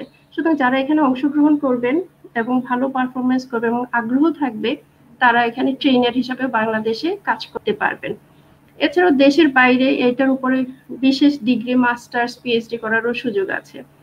তো এগুলো তো আছেই, এবং সর্বোপরি আমি যেটা বলবো যে আমার নিজের পরিবারের প্রিয়জনের কাছের মানুষের শান্তিপূর্ণ মৃত্যুতে আমি সহযোগিতা করতে পারবো এবং নিজে একটা প্রশান্তি পাবো সেবা দান করে অথবা পাশে থেকে। এটাই আসলে বড় পাওয়া। ধন্যবাদ। জি রোশনা ম্যাডাম, আপনাকে অত্যন্ত ধন্যবাদ। অনেক গুরুত্বপূর্ণ আলোচনা আপনি করেছেন এবং বাংলাদেশের নার্সদের জন্য কি কি সুযোগ রয়েছে প্যালিয়েটিভ কেয়ার নার্সিং তার ট্রেনিং গ্রহণ করে দেশে এবং বিদেশে, সেই স্কোপগুলো নিয়ে আপনি কথা বলেছেন, সেই জন্য আপনাকে অন্তত ধন্যবাদ। আমি এখন কথা বলবো ডক্টর রোমানা আক্তার খাতুন। ম্যাডাম নিশ্চয়ই শুনতে পাচ্ছেন? জি, আমরা আলোচনার একবারে শেষ প্রান্তে চলে এসেছি। আমি আপনার কাছে যে বিষয়টা শেষ পর্যায়ে এসে জানতে চাচ্ছি, আমরা জানি যে Bangladesh nursing and midwifery council কর্তৃক রিকগনাইজড কারিকুলাম রয়েছে ডিপ্লোমা ইন নার্সিং এবং নার্সিং সায়েন্স এন্ড মিডওয়াইফারি কোর্সের জন্য, একইভাবে বেসিক বিএসসি নার্সিং কোর্সের জন্য। তো আমাদের যে কারিকুলাম রয়েছে সেই কারিকুলামে কি আমাদের যে প্যালিয়েটিভ কেয়ার নার্সিং ইনক্লুড করা হয়েছে কিনা, বা এই বিষয়ে আমরা জানতে চাচ্ছি যে প্যালিয়েটিভ কেয়ার নার্সিংটা আমাদের কারিকুলাম বা চ্যাপ্টার হিসেবে বা এজ এ সাবজেক্ট বা এজ এ টপিক হিসেবে ইনক্লুড আছে কিনা, বা এই সম্পর্কে আপনার প্রস্তাবনা কি? ধন্যবাদ মিস্টার মনির হোসেন, খুব ইম্পর্টেন্ট একটা প্রশ্ন করলেন, যেটা আমরা যারা প্রোগ্রামটা দেখছি আমাদের সবারই জানা দরকার যে প্যালিয়েটিভ কেয়ারটা আসলে আমাদের নার্সিং সাবজেক্টের কোন সাবজেক্টের মধ্যে এটা অন্তর্ভুক্ত করা হয়েছে। নার্সিং সাবজেক্টে বেসিক বিএসসি থার্ড ইয়ারে emergency and critical care nursing একটা সাবজেক্ট আছে। এই সাবজেক্টে কোর্স আউটলাইনের 2 নাম্বার কোর্স আউটলাইনে প্যালিয়েটিভ কেয়ারের কিছু কনসেপ্ট, কিছু আইডিয়া এখানে নেওয়া হয়েছে। এর মধ্যে হচ্ছে the end of life care in critical setting, concept of palliative care, principles and roles of nurses in end of life care. এইটুকু সংযোজন করা হয়েছে emergency and critical care nursing এ এই সাবজেক্টে থার্ড ইয়ারে। এছাড়া আর কোনো সাবজেক্টে সেভাবে সংযোজন করা হয় নাই প্যালিয়েটিভ কেয়ারটা, এটুকুই আছে। যে বিষয়ে আপনার কোনো প্রস্তাবনা রয়েছে যে আমাদের যে কারিকুলাম বা আমাদের যে নীতি নির্ধারক রয়েছেন বাংলাদেশের নার্সিং এন্ড মিডওয়াইফারি কাউন্সিল বা আমাদের ডিজিএনএম বা আমাদের গভর্নমেন্ট, তাদের কাছে কি আপনাদের নিকট আপনার কোনো প্রস্তাবনা রয়েছে এই বিষয়ে যে প্যালিয়েটিভ কেয়ার নার্সিং সম্পর্কে? ধন্যবাদ। প্যালিয়েটিভ কেয়ার সাবজেক্টটা এত বেশি গুরুত্বপূর্ণ প্রত্যেকটা মানুষের জীবনের জন্য। অসুস্থ রোগী হাসপাতালে থাকুক, বাড়িতে থাকুক, অথবা যে কোনো ক্লিনিকে থাকুক, প্যালিয়েটিভের যে সাপোর্টটা এটা খুবই গুরুত্বপূর্ণ। ওই সাপোর্টটা দিতে গিয়ে নার্সিং কারিকুলামের মধ্যে যতটুকু চ্যাপ্টার অ্যাড করা হয়েছে অতটুকু আমি মনে করি যথেষ্ট না। প্যালিয়েটিভ কেয়ার সম্পর্কে একজন নার্সের সম্পূর্ণভাবে যদি আমরা একটা নিবেদিত আত্মা, নিবেদিত প্রাণ আমরা পেতে চাই একজন নার্সের মধ্যে, তাহলে আরো অনেক কিছু সংযোজন করা দরকার। তো এই ব্যাপারে কারিকুলাম কমিটিতে যে সকল সম্মানিত সদস্যগণ আছেন এনাদের প্রতি আমার এটা সুপারিশ থাকলো, যদি সম্ভব হয় পরবর্তীতে যদি কারিকুলাম আবার রিভিউ করা হয় তখন যেন এই প্যালিয়েটিভ কেয়ারটা যেন আরেকটু বড় পরিসরে কিভাবে সংযোজন করা যায়, আমাদের দেশের নার্সদের সেবার মান আরেকটু ডেভেলপ করার জন্য, এটার জন্য একটু বিবেচনায় আনা হয়। আমার একটা প্রস্তাব রইল কারিকুলাম কমিটির সদস্যদের। ম্যাডাম, আমরা এখন চলে যাব আব্দুল্লাহ আল মামুন আপনার কাছে শেষ আলোচনা নিয়ে। তার মাধ্যমে আমাদের আজকে আলোচনা শেষ হবে যে প্যালিয়েটিভ কেয়ার নার্সিং একটা ব্রড ব্র্যান্ড যদি বলি, যারা টার্মিনাল ইলনেসে সাফারিং করতেছে তাদের সাফারিং রিলিভ করার জন্য। আর বাংলাদেশের প্রেক্ষাপটে এটা অত্যন্ত জরুরি। আমাদের পূর্ববর্তী স্পিকার যারা রয়েছেন তারা বলে গেছেন বিষয়গুলো সম্পর্কে। তো আপনার কাছে আমি জানতে চাচ্ছি ফিউচার প্ল্যান নিয়ে, অর্থাৎ বাংলাদেশের প্রেক্ষাপটে বা বাংলাদেশে প্যালিয়েটিভ কেয়ার নার্সিং নিয়ে আপনাদের, যেটা আপনি প্যালিয়েটিভ কেয়ার নার্সের একজন সদস্য ছিলেন পিজি হসপিটালে ফরমার, তো আপনাদের নিকট থেকে প্যালিয়েটিভ কেয়ার নার্সিং সম্পর্কে future planning of palliative care nursing in বাংলাদেশে কি ধরনের প্ল্যান আপনারা করেছেন সে সম্পর্কে জানতে চাচ্ছি আপনার কাছে। আব্দুল্লাহ আল মামুন। জি, ধন্যবাদ মনি সাহেব। এক্ষেত্রে প্রথম বক্তব্য হইল, যখন আপনার মানে আমি আপনার এসে দেখলাম, আমি যখন প্যালিয়েটিভে আপনার কাজ শুরু করছি তখন এমডি কোর্স আছে। আমি স্যারকে আপনার বলছিলাম যে স্যার দেখেন, এখানে যেহেতু এমডি কোর্স আছে, এটা একটা লং কোর্স, সেক্ষেত্রে আমার মনে হয় যে আপনার শর্ট কোর্স দেওয়া নার্সিংটা কভার করা সম্ভব না। তাহলে আমরা চাচ্ছিলাম অন্তত 1 ইয়ার বা আপনার 2 ইয়ারের একটা বেসিক আপনার একটা ব্রড কোর্স যাতে আপনার শুরু করা যায়। স্যার বলছিলেন যে আপনারা কাজ করেন, আমরা যতটুকু সহযোগিতা করা দরকার।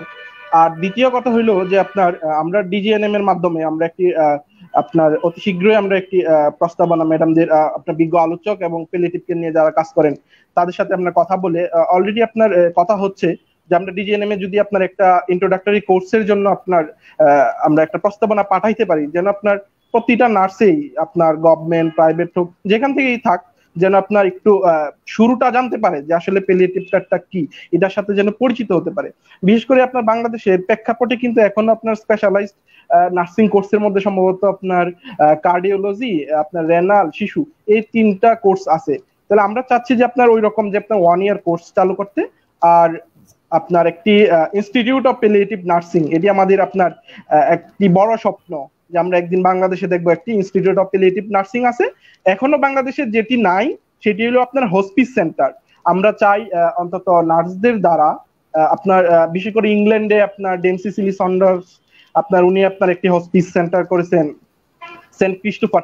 আমরা মনে হয় যে আমরা অন্তত যদি আমরা হয়তোবা চেষ্টা করি তাহলে আপনার হয়তোবা সম্ভব, মানে আপনার অসম্ভব তো আর কোনো কিছু নাই। আমাদের আপনার এই চেষ্টা থাকবে আপনার মাধ্যমে, এবং আপনার যে দর্শক শ্রোতারা শুনছেন, বিশেষ করে যারা নার্স আছেন, সবাই যদি সহযোগিতা করে, বিষয়টা যদি পজিটিভলি চিন্তা করে, তাহলে একদিন আমরা আশা করি আপনার বিশ্ব দরবারে প্যালিয়েটিভ নার্সিং বাংলাদেশ একটি অগ্রগণী ভূমিকা পালন করবে। ধন্যবাদ মনির স্যার। ধন্যবাদ আব্দুল্লাহ আল মামুন আমাদের সঙ্গে যোগ দেওয়ার জন্য। প্রত্যেক স্পিকারকে আমি ধন্যবাদ জানাচ্ছি। এখন একজন দর্শকের একটি প্রশ্ন নিব, যে প্রশ্নটা আমি প্রথমে রৌশন আরা ম্যাডাম, যেহেতু আপনি গভর্নমেন্ট বর্তমানে রয়েছেন, গভর্নমেন্ট এজেন্সি নার্সিং ইনস্ট্রাক্টর হিসেবে কাজ করছেন। হাসান, আমি স্ক্রিনে প্রশ্নটি দেখাচ্ছি আপনাকে। জি, হাসান মাহমুদ রাজা একজন নার্স, তিনি প্রশ্ন করেছেন, নিশ্চয়ই আপনি স্ক্রিনে দেখতে পাচ্ছেন।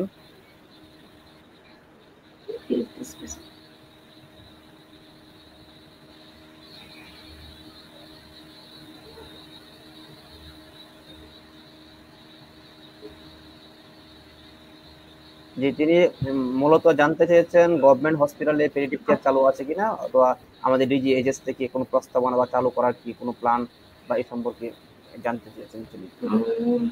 ধন্যবাদ যিনি প্রশ্ন করেছেন তাকে। গভর্নমেন্ট প্রতিষ্ঠানে লায়লা অলরেডি উল্লেখ করেছেন যে ঢাকা মেডিকেল কলেজ হসপিটালে ছোট্ট একটা ইউনিট আছে যেখানে প্যালিয়েটিভ কেয়ারটা চালু আছে, এবং সেটা বড়দের জন্য আছে।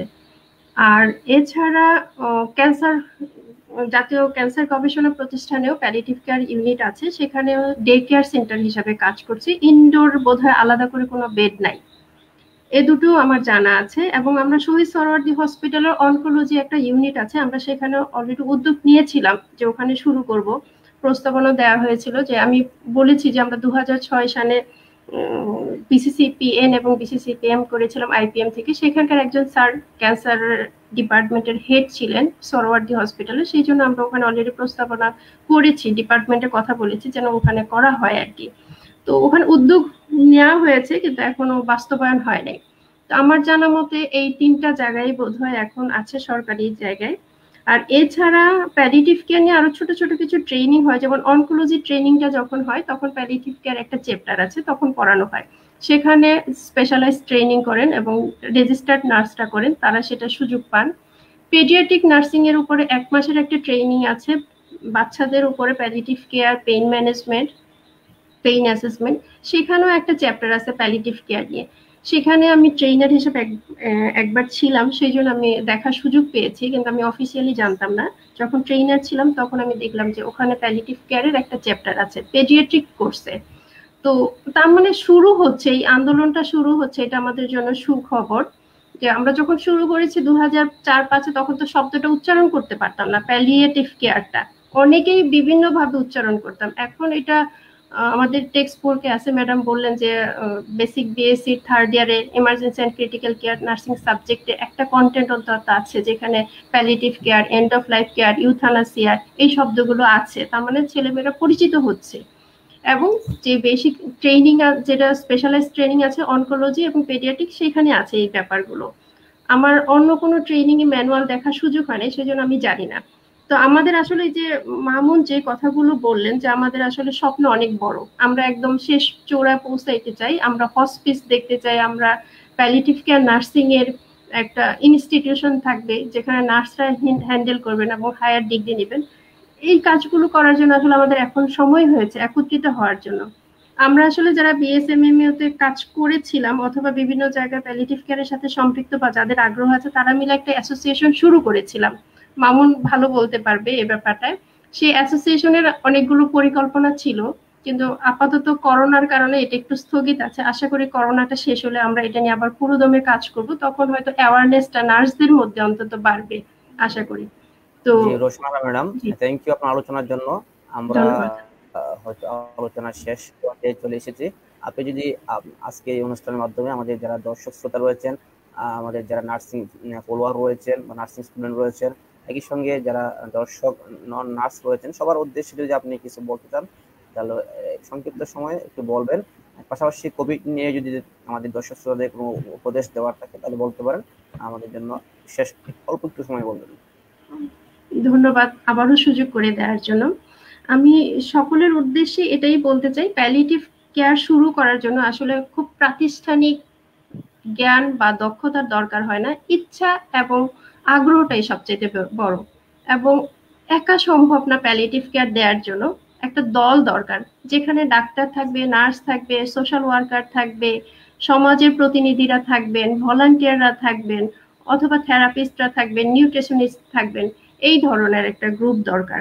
সুতরাং আমাদের প্রত্যেকেরই নিজের জন্য, আমি আগেও বলেছি যে নিজের জন্য, পরিবারের জন্য, সমাজের জন্য, পেশার জন্য আমাদের প্যালিয়েটিভ কেয়ার ব্যাপারটা বুঝতে হবে এবং এটা নিয়ে কাজ করতে হবে। সুতরাং সবাইকেই বলবো যে আপনারা প্যালিয়েটিভ কেয়ার সম্পর্কে, এখন অ্যাভেলেবেল সব জায়গায় পাওয়া যাচ্ছে, আসলে ইউটিউবে পাওয়া যাচ্ছে, আমরা কি বলবো যে বিভিন্ন ওয়েবসাইটে পাওয়া যাচ্ছে, বিভিন্ন ট্রেনিং আছে, আপনারা বিভিন্ন ভাবেও শিখতে পারেন এবং প্যালিয়েটিভ কেয়ারের সাথে থাকেন, প্যালিয়েটিভ কেয়ার সম্পর্কে সাপোর্ট দেন এবং ভালো থাকবেন সবাই। ধন্যবাদ রোশনা ম্যাডাম আপনাকে আজকে আমাদের সঙ্গে যুক্ত হওয়ার জন্য। জি লাইলাতুল ফেরদৌস, আপনাকে স্মরণ করছি। আপনাকে একটু অনুরোধ করব, একজন দর্শক আজ করেছেন স্পিরিচুয়াল ইস্যু নিয়ে, কারণ প্যালিয়েটিভ কেয়ার স্পিরিচুয়াল ইস্যু একটা অত্যন্ত গুরুত্ব বিষয়। স্পিরিচুয়াল ইস্যু নিয়ে কথা বলবেন, একই সঙ্গে আমাদের দর্শকদের জন্য যদি আপনার কোনো মেসেজ থাকে মেসেজ দেবেন সংক্ষিপ্ত সময়ে। হ্যাঁ ধন্যবাদ। খুব সুন্দর একটি প্রশ্ন উপস্থাপনের জন্য। স্পিরিচুয়াল কেয়ারটা বলতে আসলে আমরা যেটা বুঝি যে এটার বাংলা অর্থ হচ্ছে আধ্যাত্মিক বা আত্মিক সেবা। এটি অনেকে ধর্মীয় ব্যাপারটার সাথে মিলিয়ে ফেলে। আব্দুল্লাহ আল মামুন সাহেব উনি বলে গেছেন যে যাদের কোনো ধর্মীয় ব্যাখ্যা নেই কোনো কিছুর, তাদের কি স্পিরিচুয়ালিটি নেই? আছে, তাদেরও হয়তো বা আছে।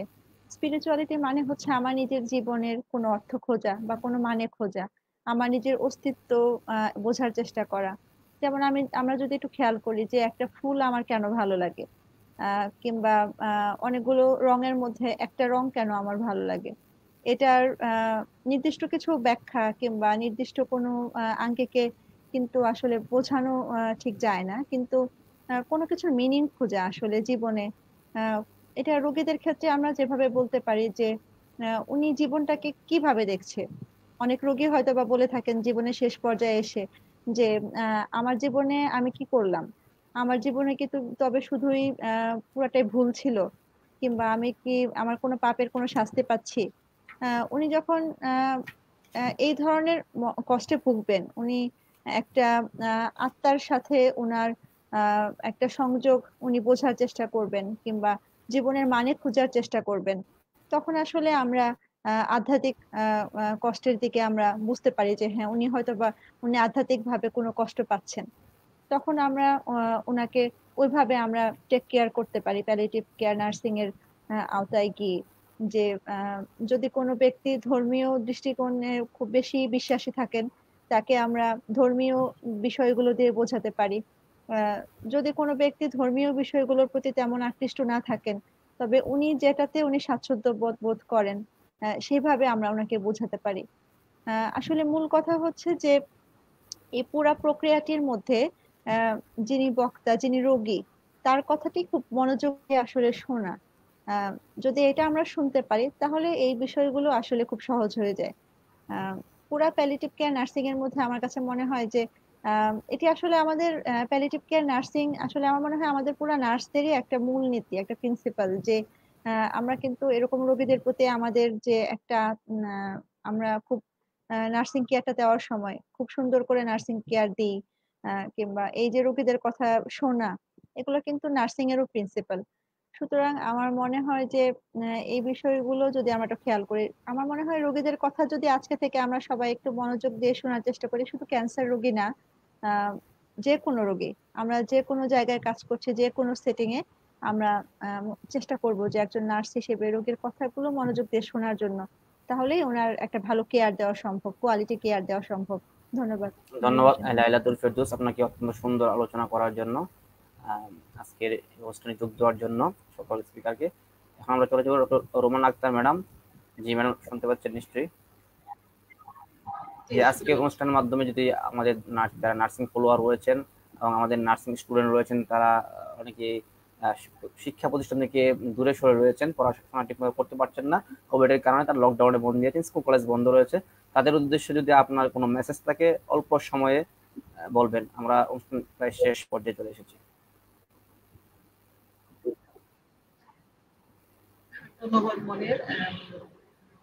আসলে এই কোভিড এর কারণে আমরা, বিশেষ করে আমার কলেজে স্টুডেন্টদের অনলাইনে ক্লাস আমরা শুরু করেছি মার্চের 19 তারিখ থেকে। এখন প্রথম থেকে যেভাবে ছেলেমেয়েরা ক্লাসে অ্যাটেন্ড করার জন্য আগ্রহী ছিল, এখন সেই আগ্রহটা নাই। এখন ছেলেমেয়েরা এরকম বলে, ম্যাডাম আমাদের কলেজে নিয়ে আসেন, আর কোনোদিন বাড়িতে যাব না, কোনোদিন ছুটিও যাবো না, কিন্তু আর বাড়িতে থাকতে পারছি না। এরকম প্রত্যেকটা ছেলে মেয়ের একই অবস্থা, ঘরে বসে থাকতে থাকতে প্রত্যেকের মনের মধ্যে এরকম একটা অবস্থা, বিরক্তিকর একটা অবস্থা, একটা অধৈর্য অবস্থায় চলে আসছে। সবাই অধৈর্য হয়ে পড়ছে যে আর কতদিন আমরা এইভাবে থাকবো। এখন হচ্ছে যেহেতু এখন পর্যন্ত কোভিড সিচুয়েশন, আমরা এখন পর্যন্ত কার্ভটা এখনো হাই রেটে আছে, এখন পর্যন্ত কমতির দিকে এখনো যাচ্ছে না। এসব দিক চিন্তা করে সরকার এখন পর্যন্ত কোনো সিদ্ধান্তে যাইতে পারতেছে না শিক্ষা প্রতিষ্ঠান খোলা যাবে কিনা, এবং ঝুঁকিপূর্ণ মনে করছেন। শিক্ষামন্ত্রী এবং স্বাস্থ্যমন্ত্রী দুই মন্ত্রণালয় এখন পর্যন্ত ছেলে মেয়েদের জন্য ঝুঁকি মনে করছেন। এনারা মনে করছেন যে আগে আপনাকে বাঁচতে হবে, পড়াশোনা করা যাবে, কিন্তু আগে আপনার জীবন সেভ করতে হবে, জীবনকে রক্ষা করতে হবে। সেই ক্ষেত্রে জি ধন্যবাদ ম্যাডাম সুন্দর আলোচনার জন্য। আমি আপনার মাধ্যমে হয়তো বা আজকে আলোচনার মাধ্যমে দর্শক শ্রোতাদেরকে যে মেসেজটা দিতে যাচ্ছি, বা নার্সিং যে স্টুডেন্ট রয়েছেন সবাইকে যে বাসায় বসে যে অবস্থা আছেন, আমাদের মাননীয় প্রধানমন্ত্রীও সে একই পরামর্শ দিয়েছেন বাসায় বসে পড়ালেখা করার জন্য। হয়তো আগামী জন্য প্রস্তুতি নিতে হবে, যখন কোভিড পরিস্থিতি স্বাভাবিক হয়ে আসবে তখন ক্লাস শুরু হবে। দর্শক, প্যালিয়েটিভ কেয়ার নার্সিং মূলত অ্যাসেসমেন্ট, ডায়াগনোসিস এবং ট্রিটমেন্ট করে কাদের যারা টার্মিনাল ইলনেসে চলে আসে, তাদের সাফারিংটাকে লাঘব করে এবং তাদেরকে বেস্ট কোয়ালিটি কেয়ার দেওয়ার চেষ্টা করা হয়, একই সঙ্গে তাদের পরিবারের দুঃখ কষ্ট লাঘব করা হয়। দর্শক, আজকের অনুষ্ঠানে আমরা প্রায় শেষ পর্যায়ে চলে এসেছি, আমরা অনুষ্ঠান শেষ করে দিব। আপনাদের সবাইকে ধন্যবাদ আমাদের সঙ্গে যোগ দেওয়ার জন্য। একই সঙ্গে আগামী পর্বে আমাদের সঙ্গে যুক্ত হওয়ার জন্য আমন্ত্রণ জানিয়ে সবাই ভালো থাকবেন, স্বাস্থ্যবিধি মেনে চলবেন, সুস্থ থাকবেন, সেই আশাবাদ ব্যক্ত রেখে আজকের মতো এখানে শেষ করছি। আসসালামু আলাইকুম। ধন্যবাদ সবাইকে, দর্শকদেরকে এবং আমাদের স্পিকারদেরকে।